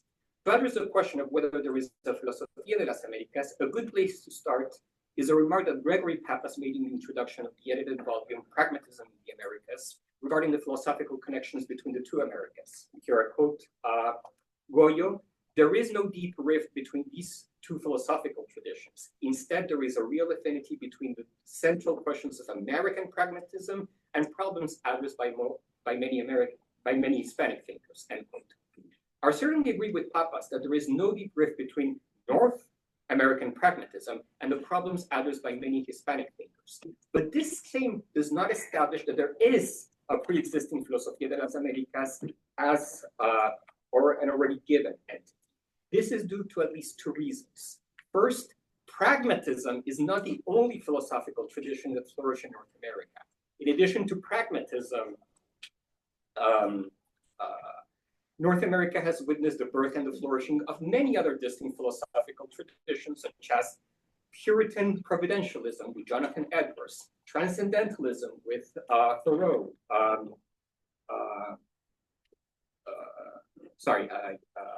critical realism, process philosophy, the Black radical tradition, and many indigenous traditions, just to name a few. Second, the existence of an affinity between certain authors or texts does not mean that these authors or texts conform a philosophical tradition. There are certainly affinities between the virtue ethics articulated by Aristotle in the Nicomachean Ethics and the virtue ethics articulated by Confucius in the Analects, but one would be wrong to affirm that Aristotle and Confucius belong to the same philosophical tradition just because of these affinities. Considering this, I believe that the default position that one should initially adopt when addressing the question about the existence of an already given Filosofía de las Américas is a form of prudential skepticism. This form of prudential skepticism is reinforced by considering the positions of the Peruvian philosophers Mariátegui and Salazar Bondi embraced concerning Latin American philosophy, the question about whether Latin American philosophy exists and is original in the 1920s and 60s. Both Mariátegui and Bondi argued that there was no Latin American philosophy for two central reasons. One, and this is Mariátegui, the continent's production lacks its own characteristics. And two, and this is Salazar Bondi, there has existed permanently in Hispanic America a great distance between those who practice philosophy and the whole of the community. Although these observations pertain to Latin American philosophy, they can be repurposed or reframed to bear upon the issue of whether there is already, sorry, I lost my, of whether there is already an established Filosofía de las Américas. For instance, in the case of Mariátegui's observation, one can argue as follows. Even if we concede that the philosophical production of Latin America has certain distinctive characteristics, Paque Mariátegui, specifically a central concern for liberation as Ophelia Schutte has defended, and here I thoroughly agree with Olivia, Ophelia, there are no common characteristics that unify the philosophical production of Latin America, understood as being chiefly concerned with liberation, with all of the philosophical traditions that emerged and flourished in North America, and that I previously listed. To offer a brief example, it is hard to see, at least prima facie, what unifies the teachings of the American theologian Jonathan Edwards, who maintains the absolute sovereignty of God, and the position of the Mexican anarchist Ricardo Flores Magón, who defends the view that workers and peasants should have to cast down all gods and masters in order to achieve liberation. In the case of Salazar Bondi's observation, one can argue as follows: even if we grant that the distance between those who practice philosophy and their communities in Latin America has diminished as time has passed, as the case of the late Luis Villoro, who engaged with indigenous Zapatistas in Chiapas in the 1990s, illustrates, there is still a wide gulf between North America and Latin America in terms of mutual suspicion and incomprehension. This specific issue has been pointed out by Arturo Frondizi in a famous article where he contended that, and here I quote him, there is no unity between the philosophies of the two Americas, end quote. His main reason to maintain this claim is that, and here I quote him again, the divergence goes farther than just a discrepancy in the solution. It refers to the problems themselves. The two Americas are separated by dissimilar concerns. They are interested in different problems, end quote. Now, echoing from Frondizi's view more recently, Terry McMullen has recognized that, and here I quote him, just as Latin American philosophy is invisible to the overwhelming majority of philosophers in North America, the various philosophical traditions of Latin America receive little influence from North America, end quote. Now, considering these worries, the task of discovering a pre-existing or already established Filosofía de las Américas seems rather quixotic, considering that it seems to involve trying to make something out of nothing. So this leaves us with the following question: granting that there is no pre-existing or already established Filosofía de las Américas, could we potentially then invent one? The next section will consider some efforts to invent a Filosofía de las Américas. So section 3, some historical efforts to invent a Filosofía de las Américas. Though there is no pre-established Filosofía de las Américas, there have been, in my view, several efforts to develop such an autochthonous philosophical tradition at various points in history. Considering space limitations, I only look here at 3 figures, which are John Dewey, Cornelius Crusade, and Gregory Pappas. Let me first focus on Dewey. During the early decades of the 20th century, Dewey contributed to set some of the foundations of this project, and this was accomplished in several ways that I just present to here. First, Dewey had an important influence on at least 2 central figures in Mexican politics and education, Moisés Sáenz and Rafael Ramírez, who studied under him at Columbia. As a result of this formative experience, both Sáenz and Ramírez, who both had high position in the Mexican Department of Education in the 1920s, and here I quote Goyo, adopted a Deweyan ethics as a part of a grand experiment to construct a rural school system capable of solving the everyday problems of rural Mexicans, end quote. After the Mexican Revolution laid bare the appalling material conditions that millions of Mexicans endured, the development of this system of rural schools represented a bold experiment to remediate in part these material conditions through education, as Martí had advocated in Nuestra América. Second, as also Goyo points out, Dewey was the only classical pragmatist who visited Latin America, end quote. During his first visit in 1926, Dewey offered various lectures in Mexico City and visited rural schools in Tlaxcala, where he engaged local school teachers and urged them not to adopt European pedagogical models and to focus on using local practices to build with their students democratic communities. In particular, he was really impressed with the potential of these rural schools, which primarily served indigenous communities and which had been set up by his pupil, Sáenz, to preserve indigenous artistic traditions against the homogenizing trends that he had identified and argued against within the US educational system, as it's clear in his impressions. And here I quote Dewey, as a rule, if what we saw may be depended upon as evidence, the designs in the small rural schools were much better, even though the work was good, than in the industrial schools in the city where department store art has made a lamentable invasion. If the rural schools can succeed in preserving the native arts, aesthetic traditions, and patterns, protecting them from the influence of machine-made industry. This will, in that respect alone, render a great service to civilization, end quote.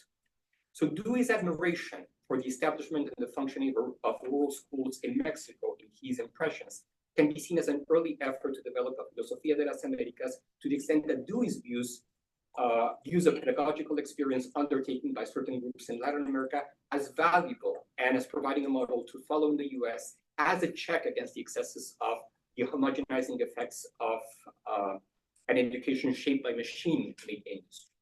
In addition, the development of these rural schools constituted an early effort to develop a Filosofía de las Américas for a second reason. Their creation had a deep impact in the US Southwest. For instance, as Ruben Flores remarks, and this is one of the essays that is collected in Pragmatism in the Americas, the US educator George Sanchez traveled to Mexico in the 1930s and was particularly impressed with these rural schools and with their liberatory potential as laboratories of creation and consolidation of democracy.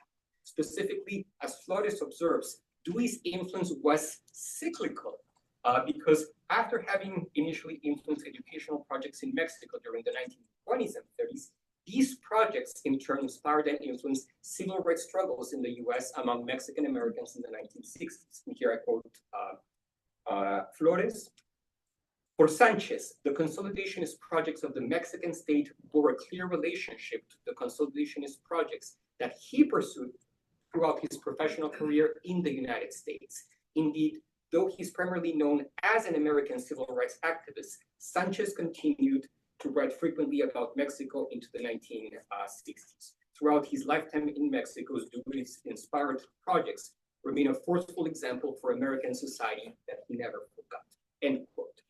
So having considered the case of Dewey, let me now turn to examine the case of Cornelius Crusade to consider another preliminary effort to invent the Filosofía de las Américas. Though his name is nowadays virtually unknown, Crusade was actually a very well-known figure during the 1940s and 50s for spearheading the efforts to create the first 3 inter-American philosophy conferences, which were planned during World War II to promote better understanding across the hemisphere, and which took place in Port-au-Prince in Haiti in 1944, New York in 1947, and Mexico City in 1950. Let me offer 2 examples of how Crusade contributed to laying the groundwork of a Filosofía de las Américas. First, in his report of the 1948 conference, Crusade recalls the intervention of the French philosopher Jacques Maritain, who had been invited to the conference, who inspired after a prior visit to the US to draw a distinction between technology and technocracy, put forth this distinction in a paper that he presented at the Congress. And in the comments that he offers in the report, Crusade notes the following. Maritain's distinction between technocracy and technology, rejecting the former as tyrannical, but accepting the latter as necessary to lighten man's material burdens, was received with great enthusiasm by a country that needs technology but refuses to give up its devotion to matters of the spirit in the process of its industrial development. So for Crusade, this was of capital importance because it showed how a Filosofía of las Américas could emerge by having Latin American nations incorporate the best successes of what North American material culture could offer without sacrificing its spirit, and conversely, by having North America remember that material and technological successes are not enough to satisfy the demands for freedom and democracy of their own people, as the civil rights movement and other liberation movements painfully reminded them during the 1960s and beyond. Now, another aspect of Cruzade's efforts to set up the foundations of a Filosofía de las Américas can be seen in an article that I thoroughly recommend, which is titled, "What Contribution Can Philosophy Make to World Understanding?" in which Crusade, after the mass death of World War II, attempts to address this question with the goal of preventing another tragedy like the one that had recently taken place. And among the suggestions that he offers, one of the most important ones consists in the role that philosophy has in defending democracy, which I think is crucial these days. So here I quote Crusade. "It is instructive to see how in recent years in democratic countries, under the threat to democracy from totalitarianism, philosophers of many schools, whether naturalists or idealists, have sought with great earnestness to reassess the inherent value of democracy and its feasibility in a world in which rugged individualism seems at best a wistful memory and at worst has become a byword and a hissing. Clearly, if values are, by their very nature, merely subjective or simply express emotional preferences whose rational justification the honest philosopher would not even attempt, then democracy stands philosophically defenseless before its contemptors. Nevertheless, a stout philosophical defense of the superiority of the democratic way of life over its totalitarian rivals has recently been presented, involving a careful reassessment of democracy's rational grounds, end quote. So following Crusade, one of the ways in which the groundwork of Filosofía de las Américas has been developed basically in the past consisted in offering hemispheric defense of democracy that is rooted in the recognition that despite our philosophical differences between North Anglo-America and Latin South America, there are values of great importance which all reasonable persons would wish to defend, not simply because they happen to be their own cherished values, but because every reasonable person might justifiably be expected to share them.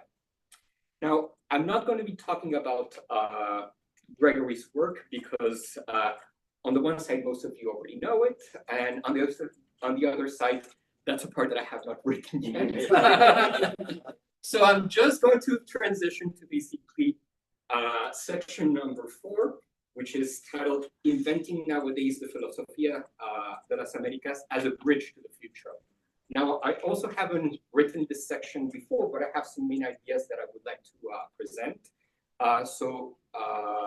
My first main idea, which draws from Leonard's work, when he writes in The Horror of Tradition essay, we can revise, rewrite, and define the past differently.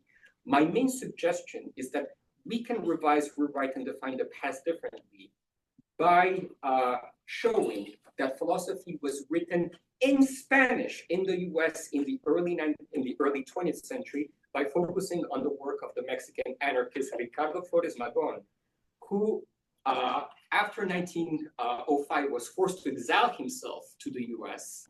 And actually all of his philosophical activity from that point on took place here. He edited the journal that he published, Regeneración, here, and then it was smuggled into Mexico, and showing that his work, which are newspaper articles, pamphlets, short stories, plays, political speeches, manifestos, exemplified a rich tradition with an anarchist orientation of political philosophy written in Spanish in the US. And I think that we can, in virtue of this, break the idea that philosophy in the US has only been done in English, which I think is utterly false. So my second main suggestion, which draws again from Leonard's work, is that, and here, quote him again, designs and content should be continually reformed, that is, jazz, neither fantastic nor surely relative. So my suggestion here is the following. Based on my forthcoming book on Sor Juana Inés de la Cruz, who was a 17th century Mexican nun, was an intellectual prodigy, where I argued that her choral poems or carols, villancicos in Spanish, are important philosophical pieces where she articulates a philosophical pedagogy, where she defends a virtue pluralism, where she promotes a mannerist feminism and offers a defense of Black and Indigenous people. I want to basically, as Leonard proposes, jazz designs and content by arguing that philosophy has been done in Latin America through music, by focusing on Cuban son, on Colombian bullerengue, and on Dominican bachata, which are all musical styles that have been developed by Afro-descendants. And I want to connect this work with studies on the philosophical character of the Negro spirituals made by Alan Locke and by others subsequently in North America. Because I believe, and I really would like your take on this, that the bridge to a future is basically through music. Yes. And finally, I'll conclude basically with this observation, echoing Martin. Perhaps we should de-emphasize the study of Homer, Hesiod, Plato, and Aristotle, because the Puerto Rican salseros, Héctor Lavoe and Ismael Rivera, are our Homer and Hesiod. The Mexican philosopher Jose Vasconcelos is our Plato, and the Peruvian logician, Francisco Miro Quesada, who had a very important role in the development of paraconsistent logic, as I'm pretty sure Teófilo would agree, is our Aristotle. And I'll conclude with that. Muchas gracias.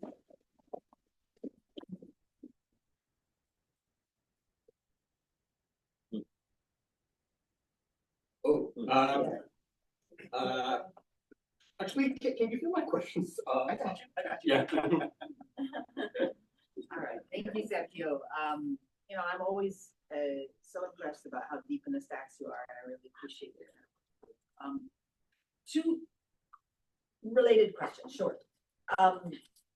First is why, I guess I'm curious, why ask if there's any pre-existing philosophical traditions in the Harrisian mode, so to say. Right. Because I think the answer is no. Yes, yeah, of course. So I guess I'm like, who, other than Bondi and some of those debates within Latin American philosophy about pre-existing tradition, it doesn't seem like, it seemed like the answer was almost, we saw the answer coming in this case, yeah? So I guess, you know, because obviously the Greeks themselves have been reclaimed and repurposed and weaponized and all those things. Right, yeah. Right, and now threatening Plato apparently is right.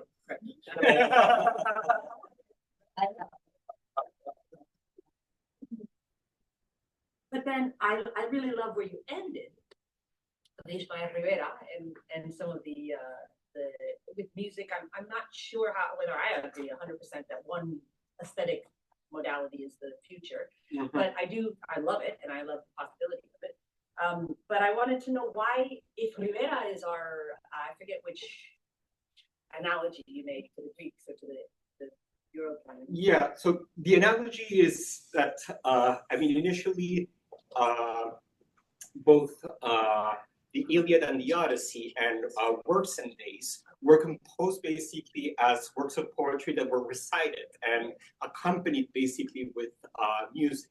Yeah. So that is why I made the analogy to the songs of Maelo and of Lavoe. Yeah. Because when you delve into the lyrics of many of their songs, the philosophy is there. Yes. Agree, but Yeah. what I would say is that theirs is, I mean, Maelo especially and Lo as well, but theirs is not, it's not, I think what's also happening there is they're calling back to Afro-diasporic traditions, Yeah. right? Like the drums, the music, the, you know, Yoruba and Bantu influence. I mean, all of that's, so like that would be a kind of like the broader arc than like a 1960s, I guess I'm like thinking temporalities. Like if we're creating traditions, why stop in the 60s? Why not indigeneity and also, you know, the transatlantic kind of creations that are part of like, you know, we were talking, I mentioned yesterday, like Lukumi, like the language, the existence of a Yoruba Spanish language in Cuba. You know, like why stop in the 60s? Why not give us longer arcs? Absolutely. So, I mean, to answer your first question, I presented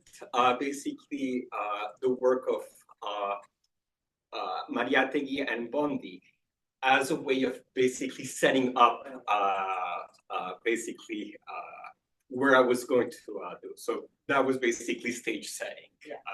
And maybe in ultimate version of the paper, I can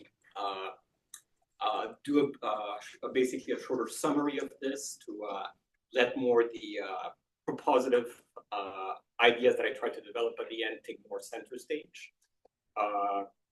But yeah, I appreciate basically the concern. So to answer your first question, my focus on Mariátegui and Bondi was mainly about basically just setting the stage by addressing parallel debates about the existence of Latin American philosophy and showing that similar concerns may arise also with respect to Filosofía de las Américas, but that doesn't prevent us from actually inventing it, which is what Leonard. I wonder whether Yeah. at that point, Leopoldo Sea's invention framework might be more Yeah, productive. Right? Because, Yeah. because he's someone who's interested in invention, Yeah. not and he's like talking about the Hegel of the Americas, Yeah. that kind of frame, Yeah. as opposed to those who want like say we don't have a firm ontological or ahistorical foundation. So I wonder whether Sea might be a more a harder kind of comparison, Right, but a yeah. better analysis in terms of the ways in which they differ with respect to the question of invention. Right. Point taken. So I will try to basically add Sea in this. Now, very quickly with respect to your other question, my goal was basically not just to end in the 60s with Lavoie and with Maelo, but just basically as, I mean, drawing on the analogy that I did with Homer and Hesiod, which are the originators of basically Greek culture, to basically make a proposal that maybe, and which are inventions, by the way. Yeah, just to basically take the work of Lavoie and of Maelo as starting points and move on from there towards basically the future. Yeah. Okay, yeah, thank you so much for this, Sergio. I really like where you're going in the incomplete section, because the examples that you gave, you know, philosophy written in Spanish in the US, and music developed by, you know, Afro-descendant culture is really important. And I'm wondering if you see any value in adopting explicitly the language of like building a resistance tradition. Because it seems like, you know, on the one hand, I think Lee was right now just looking at some quotes that setting the stage for forms of cooperation. I mean, this is an important function of building tradition, but there's another sense that Leonard writes about where resistance traditions are going to compel reevaluation of background assumptions. And I think there are moves toward doing a philosophy of the Americas kind of from the north that, you know, are setting forms of cooperation. I'm part of some things myself, but I'm also worried they're not compelling reevaluation of background assumptions. It's really just, oh, sure, you can join our tradition of, you know, South America, but it's really not doing the resistance work in some cases. And it sounds like you're moving in that direction. So I wanted to frame it that way explicitly and make that the project. Yeah, that's a great question, Chris. So, I mean, I think that, this is still very much a work in progress. So there's still a lot of moving parts. One possibility would be, and I'm going to consider very seriously that, argue that actually a lot of the, particularly with respect to, the examples that I focused on, which are the case of Ricardo Flores Magón and his work in Spanish here in the US, and with respect to musical Afro-descendant traditions in Latin America, one common thread basically that unites basically those is precisely resistance. In the case of Flores Magón, resistance against the immiseration that the capitalist system basically imposes both in Mexico and across the border on Mexican Americans and African Americans, and in the case of Afro-descendant musical traditions in Cuba, Colombia, the Dominican Republic, how, for instance, Maelo denounces anti-Black racism in compositions such as El Negro Bembón. Kind of a twofold question for you, Sergio. In the interest of time, I'll try to be brief about it. I'm intrigued by the first question that you asked, one that you answer in the negative. And I wonder if you're conflating two different questions. So you said the question is there an existing inter-American philosophy? I wonder if really what you're asking is there an existing inter-American professional? That's the one that I was. Because the other way I would say it is, to what extent do you think that Harris's claim that things like poetry and song are philosophical is really metaphorical, or is he really saying they are philosophy? Yeah, that's where I go, because and this is something that I really try to emphasize in my book on Sor Juana, where I make the claim, and this is something that I do in basically the first chapter, where I analogize basically the villancicos, the choral poems, with other canonical philosophical works, but which are weird, hybrid in basically sense. So Plato's dialogues and Montaigne's essays, by ultimately making the point that these are weird compositions, and they're weird compositions because they're hybrid. I mean, the dialogues are both oral and written at the same time. They mix tragedy and laughter, basically, also at the same time. And in virtue of this, if we can conceive dialogues as basically a legitimate form of doing philosophy, we should do the same thing with poetry. We should do the same thing with songs. Because songs, particularly, and here, I mean, this is a tool that I really want to, this is a point that I really want to toot. I think that there is very deep philosophical insights, both in the Negro spirituals and in Afro-descendant musical traditions and styles that have been developed in Latin America.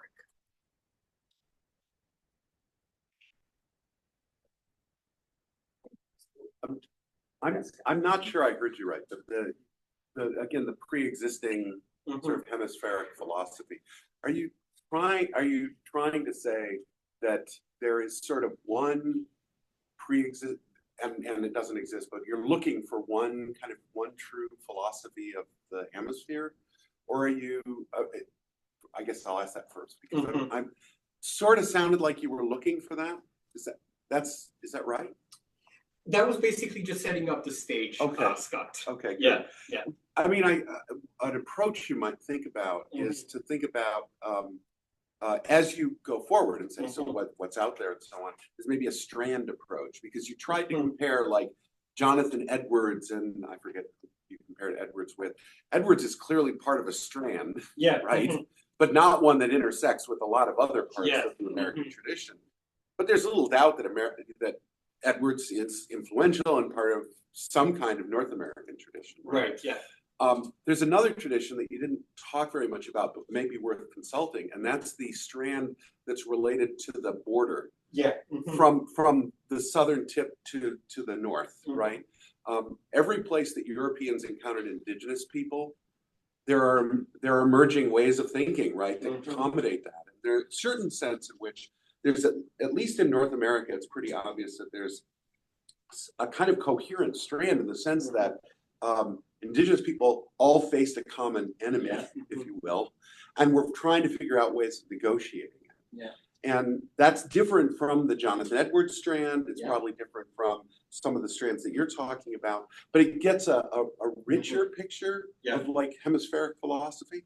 And just as a suggestion, because I'm also worried that, because in the end, you want to talk about democracy and philosophy. Yeah. Right? But that's a strand, right? Because there are other parts of philosophy in the Americas who that's not an interest, right? The first stop is not some democracy, right?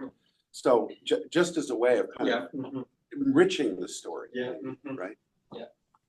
Oh, thank you so much for that suggestion. Yeah. Can we thank Sergio?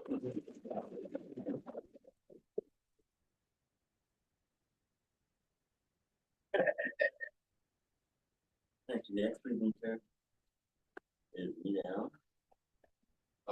Can I say a quick thought before I have to announce it, but can I say a quick thought real quick? Tying to your presentation, there's the notion of the infinite monkey theorem, where if you have a monkey sitting at a typewriter and give it an infinite amount of time, then theoretically it would be able to write Shakespeare. And in my mind, that's what I have. This is a little blurb I have. Even though it takes an infinitesimal amount of time for a room of monkeys with typewriters to create Shakespeare, if we are able to constrain the parameters by which all of these monkeys type, And by doing so in a very specific and intentional manner, it leads to the possibility of new quote unquote music being created. And in turn, we intentionally and purposely turn that quote unquote music into thought. In doing so, we put emphasis on quote unquote the arts and separate that from whatever quote unquote artist it came from. And that's all I have. Thank you. Thank you. Might I interject just briefly? I had raised my hand on my Zoom screen, but I don't think you saw me. Thank you. Thank you.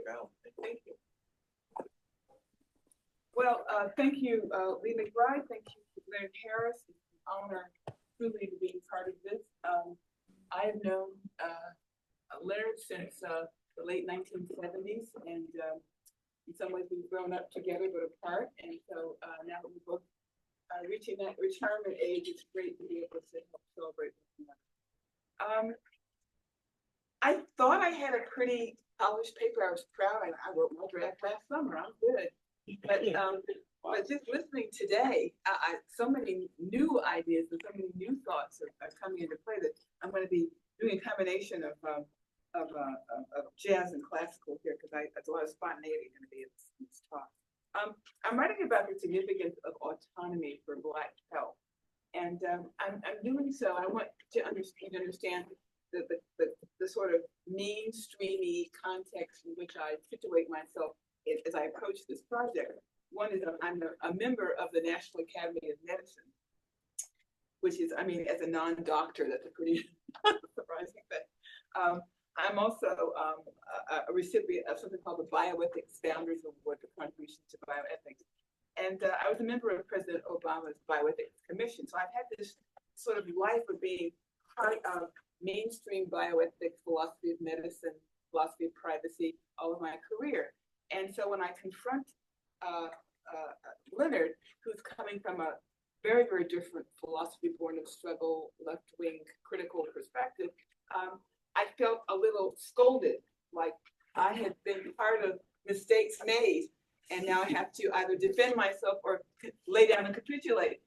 So this paper is kind of an attempt to say, yeah, Howard, lots of great stuff. You're partly right, but let me just give you a sense of how maybe we haven't been entirely wrong in emphasizing autonomy as the value of healthcare. So I'm commenting on a paper of his from 1992 called Autonomy Under Duress. And in this paper, Leonard Harris identifies several ways to characterize what one might mean by health. And then he spins a very disturbing tale in the context of slavery. In this story, talking about humor, this is sort of Black humor, you might say.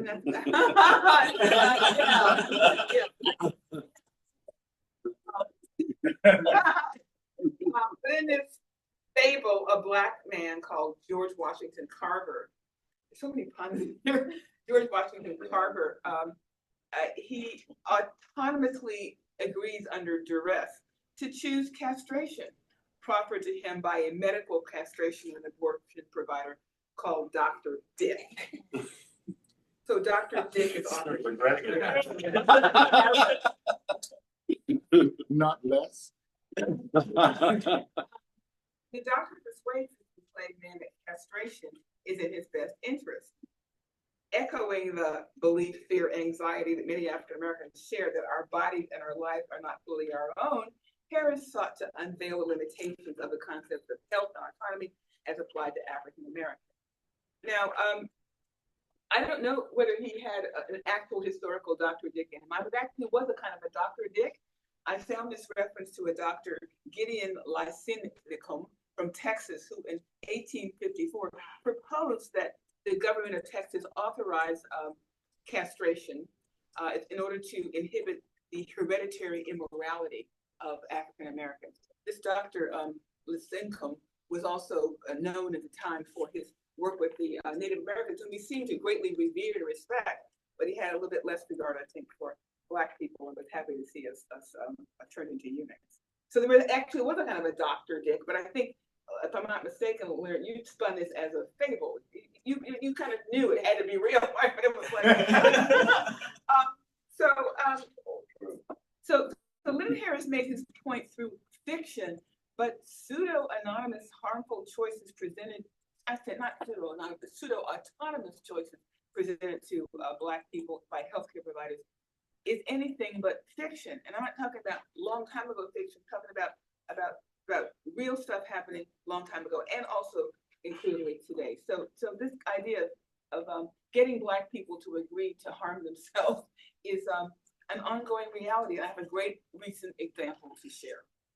So there's a study called the Adolescent Brain Cognitive Development Study, called the ABCD study. And this was a study by genetic researchers funded by the National Institutes of Health. The project persuaded thousands of Black families to allow the researchers to scan their children's brains, their skulls, as part of a brain development study aiming to illuminate the role of genetics in behavior and disease. And promises were made that to Black families that the project data would be safeguarded. And of course, both legal and ethical rules are out there which require that the NIH and any healthcare researchers respect the privacy and protect the privacy and security of data. So this promise that your data will be protected was not just an empty promise. It was actually a promise that was a legal and ethical obligation under government rules and under the law. So over 20,000 children's data were collected as a result of their guardians giving what they deemed to be autonomous, voluntary, informed consent to participate in the study. And in fact, it was called the ABCD study. It was an attempt to make it sound innocuous, right? ABCD, how cute. And little children, they had posters with little Black children saying, "My privacy is protected," So the whole thing was sort of made very innocuous and benign. Okay, so something went wrong. A group described by the New York Times a couple of weeks ago as fringe researchers obtained the children's health data and produced 16 or more scholarly papers purporting to find biological evidence in intelligence between races and suggesting that Black people earn less money because we're not so smart, according to the New York Times. Condemned by the mainstream, this bogus research now, of course, has a life of its own in Twitter and Instagram and all social media. And the data has also been obtained not just by these American fringe researchers, but some researcher in China who faked being an American researcher. He also got the data and was doing whatever people in China want to do with data about Black people's brains. So throughout history, there has been, like this example shows, an unequal regard for the health and well-being of Black people. It's exemplified by not just this recent example, but also by things like Dr. J. Marion Sims' gynecological experiments on enslaved Black women, and in the 20th century by the well-known Federal Public Health Services Tuskegee syphilis experiments on poor Black men, and by experiments on men incarcerated in the Holmesburg prison, chronicled in the book Acres of Skin. But when it comes to Black health and well-being, the demands of moral autonomy touted by liberal individualists are often ignored in favor of forceful coercion and coercive deception. In Autonomy Under Duress, Harris sets out to show that health is indeterminate and autonomy no savior. Even where one purports to care about health and autonomy of Black people, monstrous outcomes could occur, such as the creation of a population of willing eunuchs in his fable. The story that Leonard tells reminds me of the pessimistic critical race fable that Derek Bell spun in his famous Space Traders story. This is a fictional meditation by Bell of Black people being legally exiled to some unknown planet in outer space. And Bell argues that some Black people would voluntarily go, because even though they don't know exactly what's going to happen to them, they figure that it can't be worse than life on Earth. So they willingly choose. And so in the fable, people who want the Blacks to be traded to the space traders and go away, they produce a constitutional amendment to make it lawful to authorize the exportation of certain citizens for certain purposes.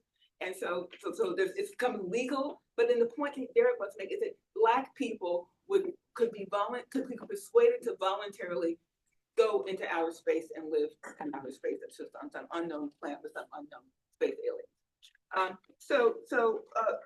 why do we do this? Why might Black people be willing to autonomously accept these kinds of opportunities?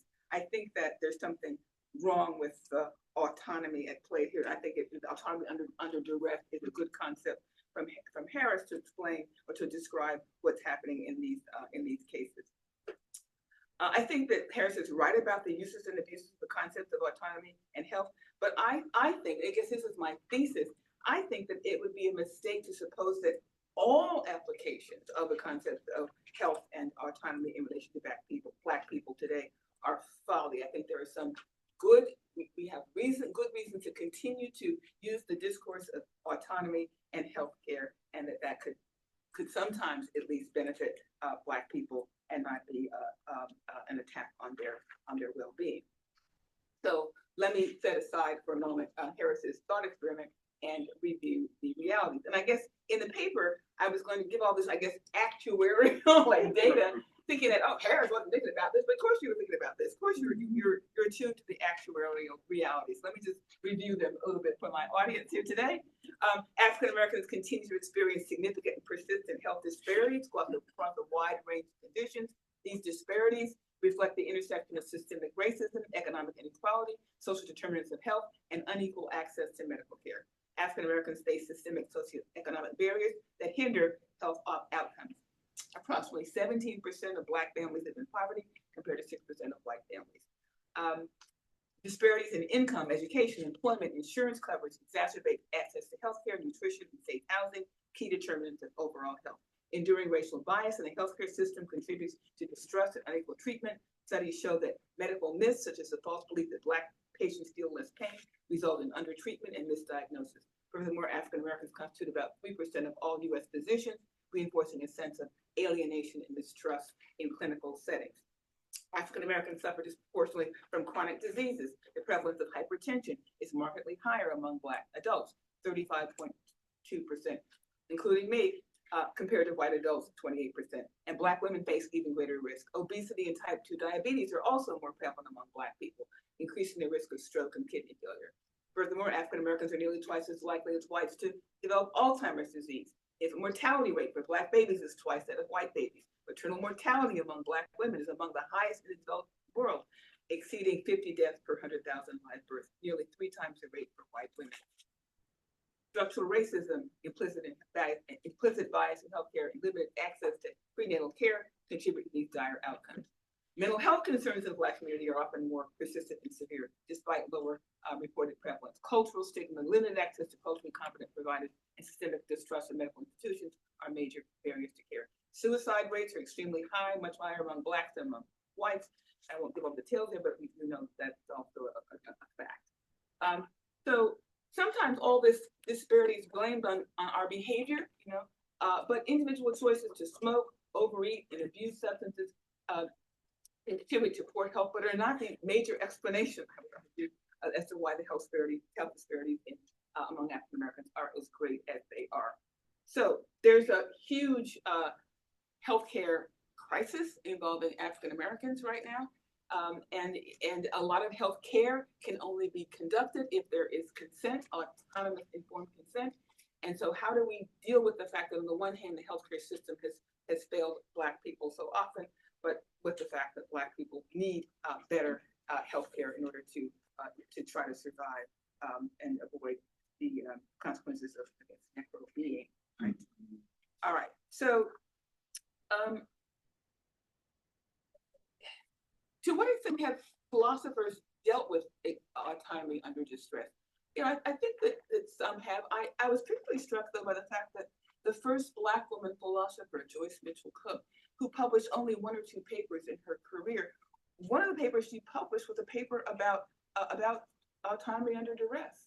She wrote a paper called "The Problem of Informed Consent," focusing on prisons, and it was a study that became an appendix to a very important report in 1976 of the National Commission for the Protection of Human Subjects of Biomedical and Behavioral Research, sponsored by the U.S. Department of Health, Education, and Welfare, now DHHS. Her paper, Cook's paper, focused on vulnerable populations, including prisoners and institutionalized children with mental disabilities. Cook challenged an expert, it was an expert at the time, a man who actually argued that it was ethical to deliberately infect children entering institutions with hepatitis on the grounds that they'd probably get it anyway. Cook wrote, the argument, quote, this I'm quoting her, the argument, I shall deliberately dose you with hepatitis because you're going to get it anyway, seems to me to have eluded down the slippery slope of the German doctors in Nuremberg who attempted to defend their experiments on the grounds that their subject victims were going to die anyway. Shall we allow this sort of rationale to range over the terminally ill who are going to die anyway? So why not experiment on them? Shall we extend it to the public at large? Because we're all going to die anyway, unquote. So on informed consent grounds, Cook condemned the infamous syphilis experiments in which African-American men were deceptively enrolled in research aimed at following the course of deliberately untreated syphilis. And she also challenged defenders of research enrolling prison convicts in biomedical experimentation who believe that subjection to medical experimentation was a morally admirable way for convicts to pay their debt to society, repay their debt to society. Cook offered a nuanced contextual notion of what it means to give truly informed consent and argued that incarcerated men cannot typically exercise agency required by authentic informed consent to proffer their bodies and health for science. So her move was to not to debunk the idea of health or the idea of consent or autonomy, but to say that because you're in prison or because you're a child or because you're Black, there may be factors which should cause us to be cautious about whether or not autonomy is actually at play. As all of you know, of course, the word autonomy comes from the Greek words autos and nomos, self-rule, and autonomy denotes self-governance. But this kind of self-governance seems to be very limited in the lives of so many Black people historically for reasons that we have been talking about today, and I guess you're talking about where I came yesterday. So as I said, I think I felt scolded by Harris's paper because, again, I've been part of the mainstream saying, oh, we have to uphold autonomy, uphold informed consent, without emphasizing the critical aspect that for lots of people of color, lots of people who are poor, lots of marginalized people, true autonomy is not really a possibility. So mainstream bioethics is not bioethics born of struggle in Harris's sense, and I felt guilty about that. Yet, if you think about it, if I think about it, the experiences of Jewish people and other vilified populations under Nazi Germany, publicized in the Nuremberg trial after World War II, along with the discovery of the Tuskegee experiments, greatly propelled American bioethics because upon reflection, the mainstream bioethics community was mindful of these problems without really, I would say, deeply engaging in the why, especially when it comes to the American context. We're much more interested sometimes in the Nazis and in our own failures and of respect for persons. So there's a famous report called the Belmont Report, which is like the Bible or the founding document of bioethics, and it's not law, but it contributed to the common rule that governs the ethical side of bioethics as a matter of law. And it articulates three principles: respect for persons, beneficence, and justice. And respect for persons encompasses two obligations. One is to treat individuals as autonomous agents, and two is to safeguard them from diminished autonomy. And these justifications underpin the law of informed consent in the healthcare context. And these two scholars, which called Thomas Beecham and James Childers, wrote a highly influential book called Principles of Bioethics. They also named autonomy alongside beneficence and non-maleficence and justice as the core principles for medical practice. So the foundation is there for true autonomy without it really getting into the deep guts of discipline, of the profession, of the field. We can think about feminist theories and relational autonomy theorists, whether they have done a better job of articulating the kind of autonomy that might be useful for the healthcare, and I applaud those challenges to individualistic assumptions. They haven't had that much impact yet on the actual practice of bioethics, I believe, but good job, maybe it's coming. So I just want to say a couple of things about, I'm going very fast, a couple of things about the Bioethics Commission on which I served under Obama, because I want to, again, defending some of the mainstream. We were very concerned about autonomy. We were concerned about, for example, we had a meeting at which we invited the the members of the Native American tribe who live in the Grand Canyon to come and talk about the fact that their data had been misused by researchers who had misrepresented what they were going to do with the data. And these Native Americans actually went to court to demand that their data be given back, and they won, and they got the data back, and they buried the tissue that was the basis of the DNA data on their native lands, and poo-pooed the idea that the researchers had really shown that their people had not been there from all time, but had migrated from China over the Bering Strait, down into North America, into the Southwest. So we were woke in some ways at the commission, but in other ways maybe we think we weren't. So this commission was established by President Obama. Every president in the mid-century and beyond had a bioethics commission. Trump did not appoint a bioethics commission when he was elected. We were still in force at the time that Trump was elected the first time. We all resigned the day before the inauguration because we didn't want to be associated with President Trump. But let me just tell you what we did, and maybe we can talk a little bit about whether, as a matter of praxis, there was sufficient attention given to a problem of autonomy under duress. So I met Obama when he was a law student, and I kind of believe that he appointed me to the commission because he knew me, but I didn't say, Obama, I want to be in your commission, but it was my highest hope. Don't call me, hey, you want to be in the commission? So he appointed Amy Gutman, who was the president of the University of Pennsylvania at the time, as the chair of the commission. Originally, she was co-chairing with James Wagner, who was the president of Emory, but she's a bossy pants, and so she kind of took over. I love Amy. She took over, and he was on the commission as well.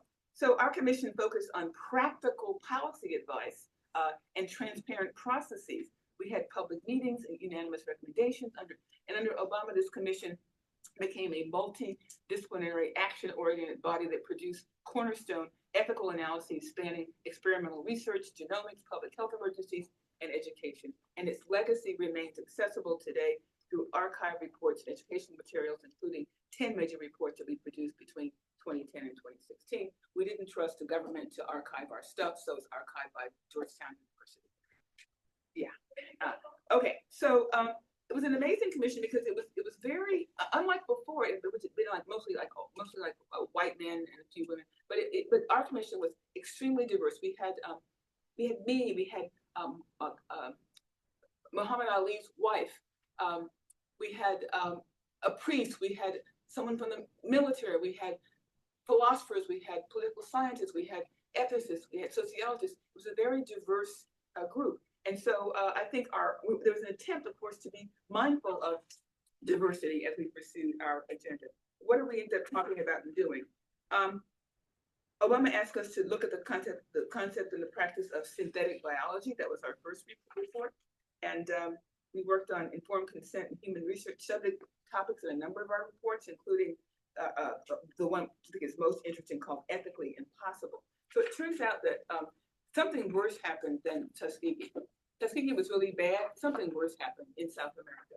So the same public health doctors who went to Tuskegee, some of them went before that down to Guatemala.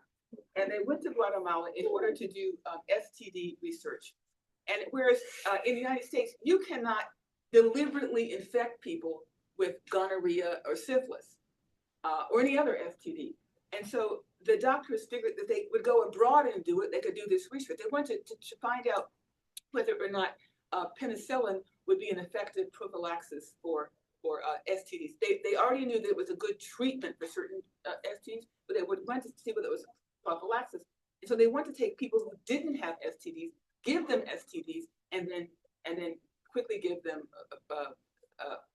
penicillin, or give them penicillin a little bit earlier, and then expose them to STDs. But it was a crazy experiment where they went into prisons and got prostitutes. They enrolled prostitutes to go into prisons, and they tried to infect the prostitutes with STDs by rubbing like emulsions of gonorrhea tissue onto their vaginal parts, and then they send them into prisons and they'd have vaginal sex with men. And this research would watch to make sure they actually had sex, and they'd try to document whether or not any of the people, any guys in jail got STDs. They would, in some of the worst cases, they put they would like take tissue from, sever tissue. They would cut tissue from men with STDs, and they would create these like emulsions, like grind it up, and then they would like put it in people's eyes and their mouths and their ears to try, because they weren't getting enough transmission vaginally, so they tried these other techniques. But the whole thing was a bizarre. Men in prison, soldiers, people in mental hospitals, children were all enrolled in some aspect of this experiment. It was horrific. And so, our commission found out about this research because while we were in session, a woman who was doing research from on one of the public health doctors, because she was interested in Tuskegee, went to his archive at the University of Pittsburgh, and she found all this paper documenting what happened in Guatemala. So Obama asked us to do a thorough study. So we sent people to Guatemala, we interviewed people, we did our own research, and uncovered that this amazing thing actually happened. And that the chief doctor involved, saved the documentation was interesting. He eventually abandoned the research because he wasn't getting enough. He couldn't infect enough people. Like he wasn't getting enough data. Because he assumed that Guatemalans, like Black people, were a syphilis-soaked population, and so he expected to see it in children, expected to see it in prostitutes, expected to see it in men. But guess what? It wasn't real. It was just bias, right? So anyway, so that report, I think, was one of our most important reports. And out of that, obviously, we focused a lot on autonomy, because these prisoners, these soldiers, these children, they hostages were not giving autonomous consent. It was consent under duration.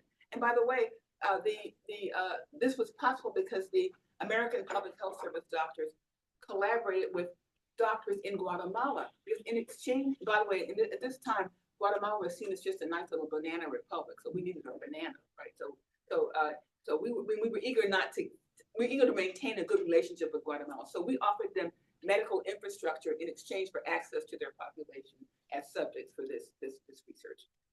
And I will not I could go on. We produced 10 reports. I think that was the most important one. We also did a report on whether children should be vaccinated against anthrax as a countermeasure. Some people argue that children, although we don't generally do experiments on children or give children medications that have not been approved by the FDA for them. But there was a population, people said, we never know when it's going to happen. We want our children to be protected. So we're going to give them this vaccination. Well, vaccinations have risk. And so, we looked at some risk and benefits and decided it was not time to change our high standards that would protect children from autonomous research on them for uncertain reasons. We looked at ethics in Ebola in Africa and so on. So I guess my message here is that I think that there can be useful, practical work done that relies on concepts of health and even relies on concepts of autonomy. But I think I have to agree with Harris that autonomy is not a guardrail. Just because you say you're respecting autonomy doesn't mean that you're actually doing it. And so in addition to saying that we're going to require autonomy in research from healthcare, we have to actually operationalize autonomy in some way that actually protect people. I was asked to be, this is only about 5 years ago, asked to be on the Institutional Review Board for a federal project called All of Us. And All of Us is an ongoing research project which is attempting to enroll 1 million, quote unquote, diverse Americans in the project. And the project is to provide a database that any researcher who meets certain qualifications can get the data and then do research that's going to help us with precision medicine and pharmaceuticals and better treatment and diagnosis and so on. So government was intensely trying to recruit Latino, Black, and other marginalized populations into this project to make sure that the database reflected not only just white men, but also women, but also people of color. And so far we've gotten, again, 600,000 people enrolled. And they started this, I'm going to say, actually they started it slightly before the pandemic, so it's been going on for 6, maybe 7 years. And they asked me and some other ethics people, bioethicists, to be part of the IRB. And if you're not in this field, an IRB, Institutional Review Board, is a group that's supposed to approve research protocols. So my job was to be part of a group to approve the research protocols that would protect the autonomy and also the privacy and data of people who enrolled in the study. And we were promising the people who enrolled that their data would be protected. It would not be abused. About a year into the project, I started to feel, you can tell I'm a very like Woody Allen type person. I started to feel intense guilt about being, I felt like, okay, so I'm on this RRB, I'm approving this research where all these people are giving their genotypes and phenotypical medical data for unknown medical research to the government.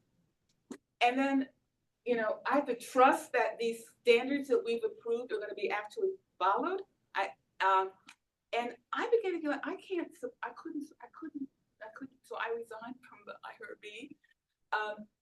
But again, it's still happening, and they're still proudly proclaiming that they're protecting the privacy of the data. But at the same time that they're promising to protect the data of the people who enrolled in the All of Us project, the ABCD project, around the corner, the data's been hacked essentially by bogus researchers and some guy in China who are doing things that are not helpful to Black people with the research data. One last observation. So, the story of Henrietta Lacks, right? Yeah. Okay, so I met her grandchildren. I was invited by the Aspen Health Strategy Group to write a paper for them for one of their meetings, and the Lacks grandkids were there. And I said to them, have you been approached by All of Us? And they said, yes. I said, please don't sanction the use of that data. Because right now at the NIH, if you want to do research involving the HeLa cells, which this family has some claim to, you have to get approval of a committee that includes the grandchildren. They have to approve. So I said, okay, so far, Lacks grandchildren, how often have you approved the use of data? I said, well, we always approve. And I thought, yeah, not only is there autonomy under duress for subjects, but I feel like there's a kind of autonomy under duress for people who are empowered to protect the data, like me, or like the Black children. If you're part of the system, you're gonna get sucked into believing that, oh, you can be part of setting up those guardrails. But then you're in the system, and then you're not. The guardrails are not protecting people. So it's a dilemma in there.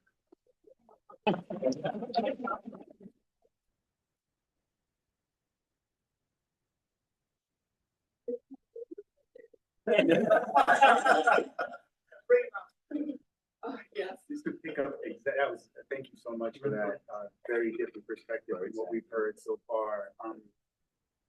And I want to pick up where you just left off, because the way I read Leonard's article too is that you talk about what he's written as a fable, but it seems to me that what he's pressing through autonomy under duress is that autonomy itself is also a fiction. Yes, of course, yeah. Right? Yes, And yes. it's a construct, it's, individual autonomy is a fiction. And so my focus in that article has often been on Dr. Dick, because he describes that Dr. Dick is this good person and he thinks he's actually doing something good, right? You live in a segregated world, and if Carver is allowed to procreate, what future do these Black children have? And he's castrating, or rather, he's aborting white women, have potential offspring with Black men, because what future would they have in such a world, right? So that he's, again, with this Kantian, again, I'm the wrong person to ask this question because I'm not a philosopher, but with this Kantian notion of abstracting to the universal individual actions, this categorical imperative, Dr. Dick thinks he's doing a good thing, right? And Harris keeps emphasizing he's a good man, Margaret Sanger was a good woman. Yeah, right. So I just wonder, to press this idea of autonomy, what you make of that. Yeah. So I don't want to that's part of my message is I don't want to completely give up on the ideal of autonomy. I think it's like that, it's out there and aspiring to it, knowing that it is if not maybe not a fiction, but at least it's an ideal that may be elusive, right? If it's not a fiction, it's at least an ideal that I think is elusive, and I want to keep it in the picture because I do think we to some extent need it. I mean, what would bioethics be? What would healthcare be? What would health research be without autonomy as a supposed guardrail? If we had free reign on, you don't need to get autonomy, just go ahead and do it. Just go ahead and do it over objections, without consent, without agreement. That's not a good world either. Right. So I guess as a practical matter, I think we kind of need to continue to strive for it, even though there's historical example after example after example after example, and contemporary examples of it not working. Yeah. Thank you. Yeah. Thank you so much. This is fantastic. And as a reader of your work and Harrison's work, it's really exciting to hear you both dialogue. I wanted to pick up on this point about undoing or maybe historicizing autonomy and health. Yeah. Because one of the things that I also really appreciate about Harris's essay, Autonomy Under Duress, is also the beginning, which does this thing where he's like, there's other possibilities for health. He puts Kant, Edward Blyden, and then Akan believers of health, who conceive of health, as he says, in a peaceful embodied spirit.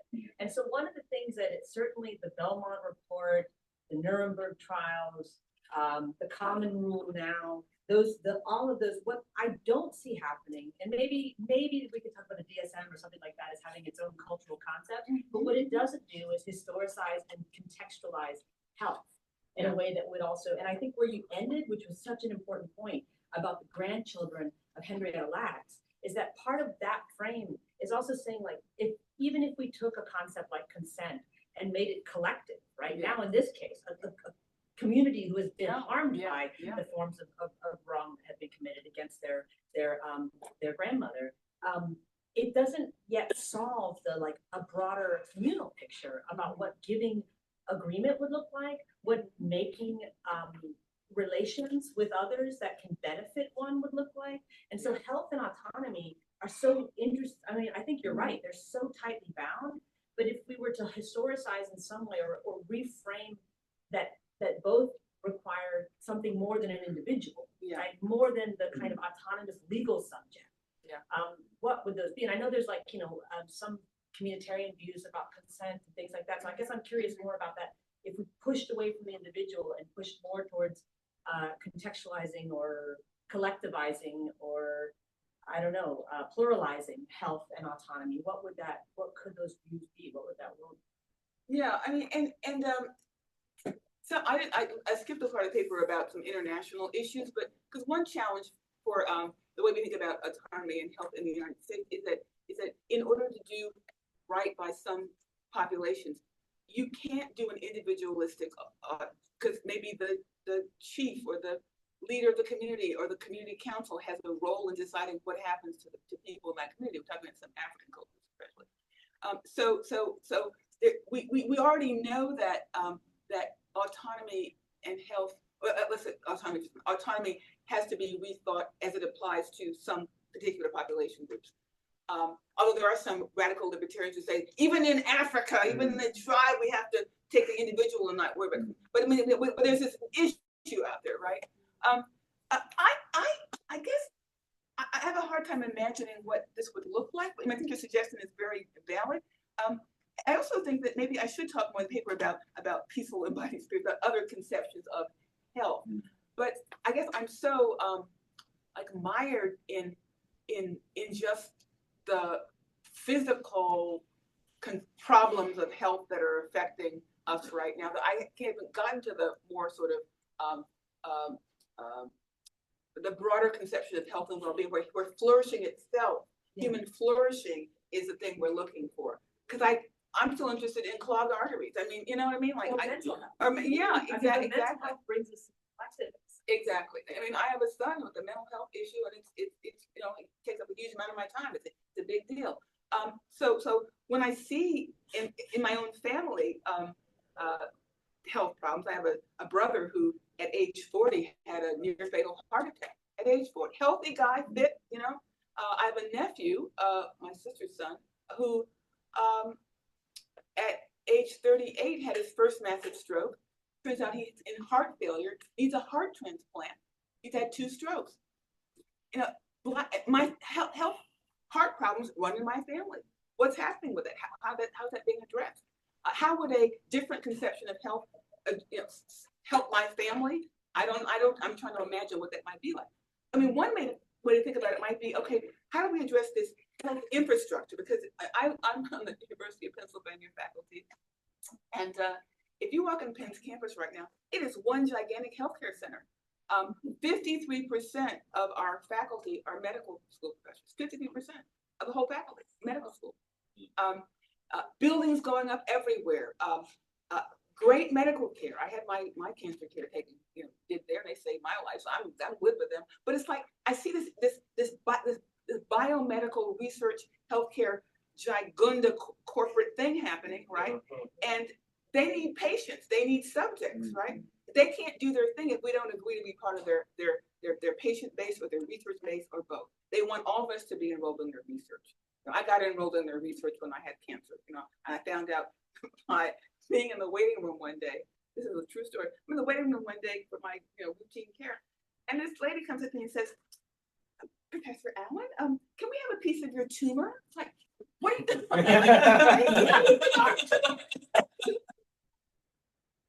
No, I was like, what is your research protocol? It's the principal investigator. I now declined. It's like something like the effect of, you know, of yoga on Black women who had cancer. It was stupid, right?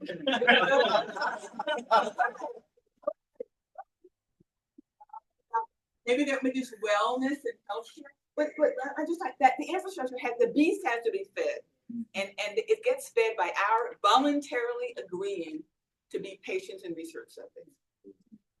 But then, so kind of piggybacking off what you just mentioned. In football, it's not really an official concept, but it's called taking away the helmet.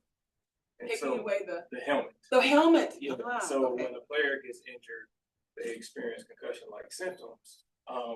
As opposed to going to this player who's in this fight or flight state, this stressed out state, this distressed state, you just take away the helmet. And the player wants to play because they're trying to fight through the distress and the pain, but they can't play because they can't find the helmet. And so when you're talking about this stuff, and there's no perfect answer, we're trying to figure this out.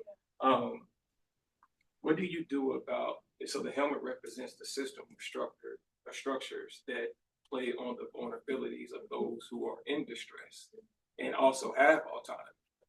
Do you think the emphasis could be more on what to do about those systems and structures as opposed to those who are in a distressed state and their autonomy?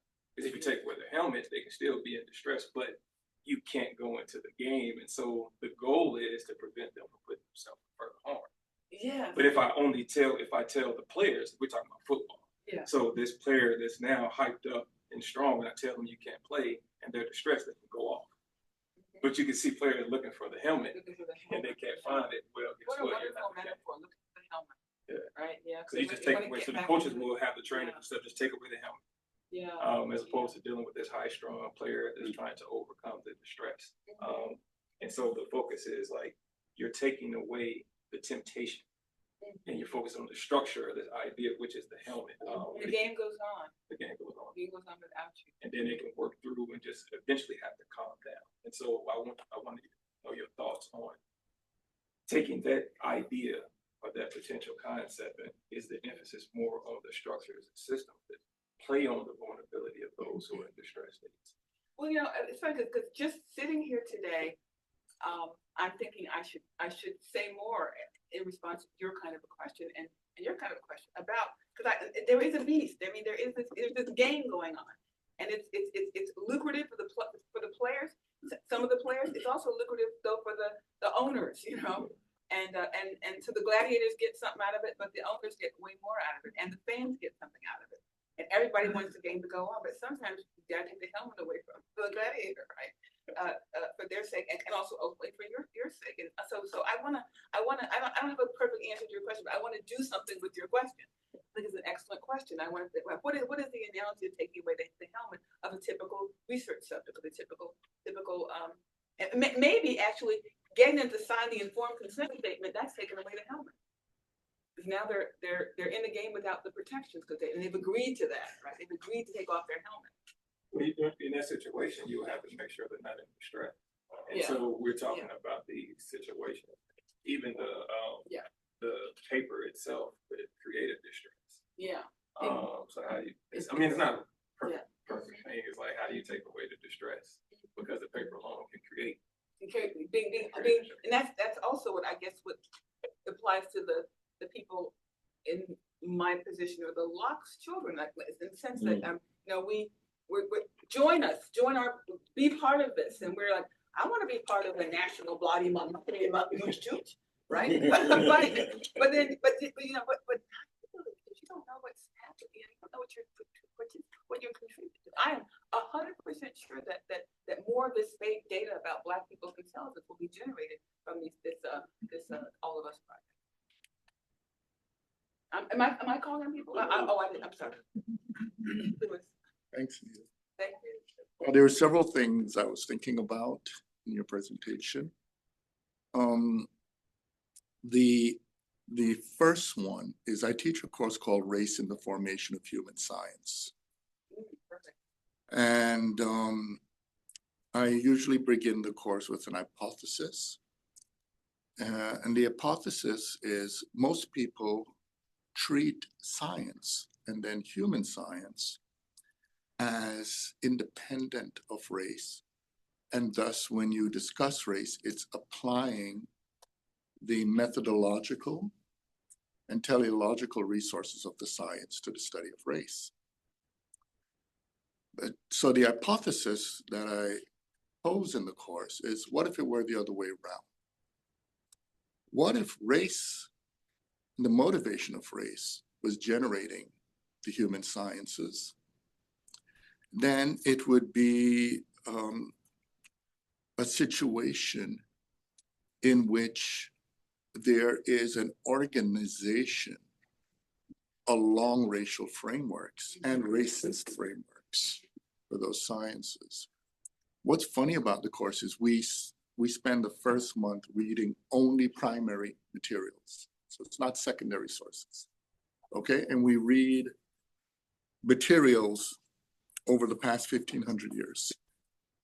And by week 3, the students come in completely shocked, as if they were bludgeoned, because they walk in and they say, shit, it's not an hypothesis. You see?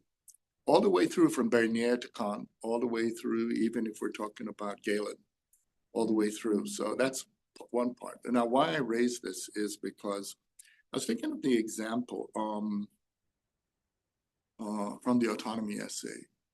It's interesting that on the one hand, a deontological framework of ethics is presented. A lot of autonomous theory depends on deontology. Even Kant is trying to make the argument in terms of the ability, the way he talks about will, and there's a subtlety in German and English, because in German they're will and Willke. So he's talking about the distinction between simply the act and the sort of rational apprehension of the action premised upon moral law. Now, what's striking is the rationalization used for the castration was not deontological. What's striking is it moved into consequentialism. In other words, an already given presupposition that ontologizes a social framework, that it's a given that the outcome of a Black life is miserable. You see? Not the intrinsic value of a Black life as life. So you could see, so when one is going to start from a deontological framework, but move into consequential justification, that raises at a metaethical level a form of bad faith at the level of norms to begin with. It means that one is resorting to the set of norms that are convenient for the outcome. You see? So there's, and a lot of those cases you brought up, those bioethical cases, were already premised upon certain hidden presuppositions. Black misery, but also Black intrinsic illegitimacy, and a presumed presupposition of an intrinsic fidelity and critical relationship to evidence of the norms of the science. Yeah. See, so already there is something structural at play, which leads to an interesting point about that's often overlooked, which is that there is a certain framework in which choices and options are treated as if they're the same. But an option is different from a choice. An option can limit the conditions of possibility through which choices can be meaningful. And this is, I think, part of the autonomy argument here, because you see, the options, okay, for instance, for some people could be cultural, some could be economic. There are some options that are such, as society may set a framework, for instance, that the ability to say no may be more linked to a religious option. You see what I'm saying? Than another option. So for instance, there are certain groups for whom it is always inadmissible to take out organs or to receive blood. So even though, so their relationship to law, so to speak, is really linked to that option being available to appeal to religion. But when that is not there, the other kinds of appeal, what's interesting is outside of the framework of religion, there is a form of argument that Black people, and not only Black people, but indigenous peoples and many other groups in a structure in which they're treated as intrinsically illegitimate, their ability to say no has to be connected to a specific critique that's premised upon the racialized motivation of the science, you see? And we're in a framework in which that appeal is treated as intrinsically illegitimate, when in fact, the very production of the science is premised on that. Yeah. So you see, so I just wanted to throw that. And just at the end there, I was reminded of the fact that I mentioned I wrote a paper for the Aspirin Health Strategy Research Group, and the paper was about the shift that I noted in healthcare medicine, whereby in the 1990s, when we were at the beginning of the Human Genome Project, mapping and sequencing the human genome, there were all these groups saying, you have to be absolutely careful about this new data. It's going to be protected. People have to be taught that their privacy, their genetic privacy is critical. There's a genetic exceptionalism. I was on this national committee that was designed to help to approve the projects and to make sure the ethical standards were being safeguarded and blah, blah, blah. Okay. So it was all about, and we got HIPAA in the 1990s, 1996, we got HIPAA, which was the first federal health privacy framework. So that was the 1990s. But then we have, in the age of AI, suddenly, because we can make juice and the beast can be fed by AI generated data, it wants to be fed. And so now we're teaching people that it's a good thing to share. Share your genome. It's good for your people, it's good for you, it's good for your family, you're gonna be helping with society. So this is utilitarian, it's about helping others, and also some say helping your group. These arguments are being used to get people to do something which, 25 years ago would have been an absolute no-no. So now it's yes to sharing. It used to be absolutely no sharing. And that transformation has nothing to do with values, it has to do with expediency. There's additional thing too I could add, and something I think Leonard could attest to. Yeah. When race is put into, and race slide into racism is put into the equation, there's a subversion of the logic of exception and rule. So what I mean by that is, for instance, in that study where the reported outcome, these people are using it to try to prove Black people are stupider. Of course. What's interesting is what they don't reveal is how certain presupposition of a smart black person being the exception is already at work, and a white person is treated as an exception. And why I bring this up is because I found in my career, because of being put in a position to have access to confidential information at a very young age, I actually get to see how performance is across race and gender. And so, for instance,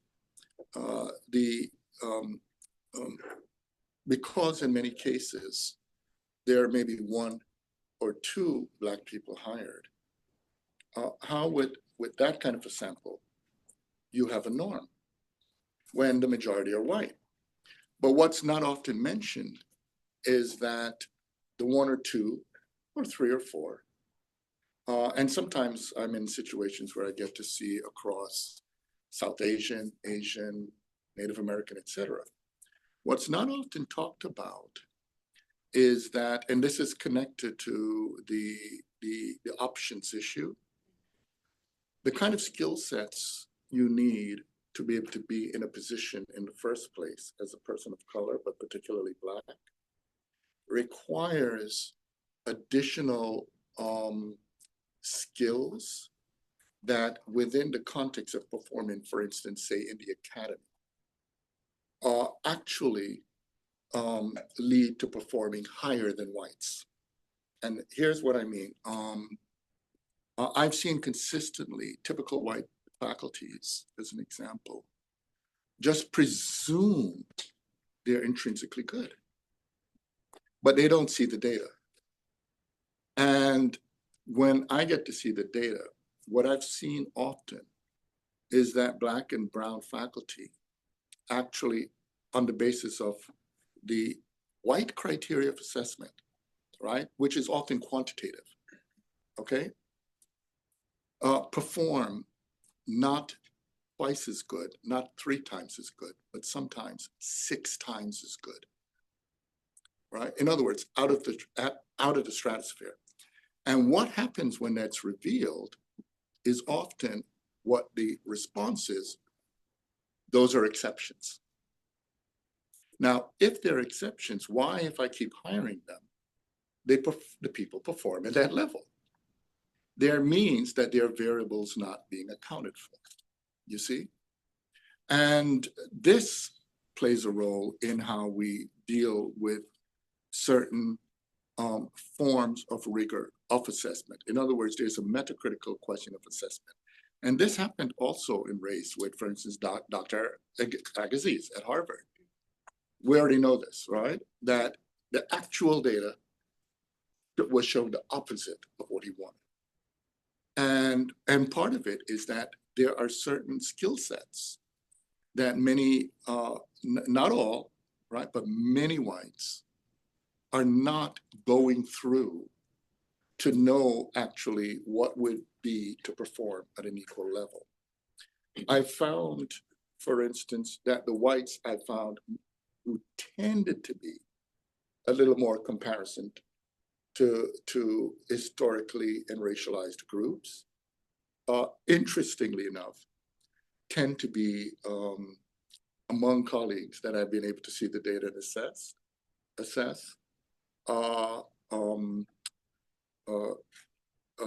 first generation college graduates who go for the PhD from Irish backgrounds.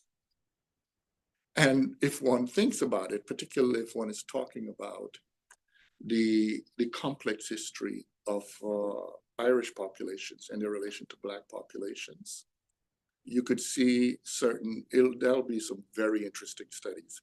Among the places where that's particularly astute is in the Caribbean.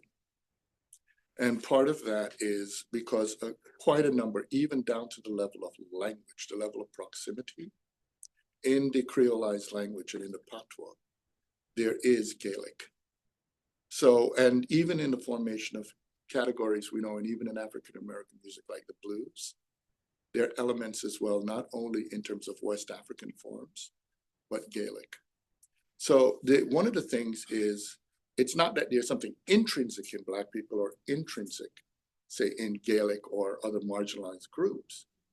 But what's missing is this concept of options. Because what options do is to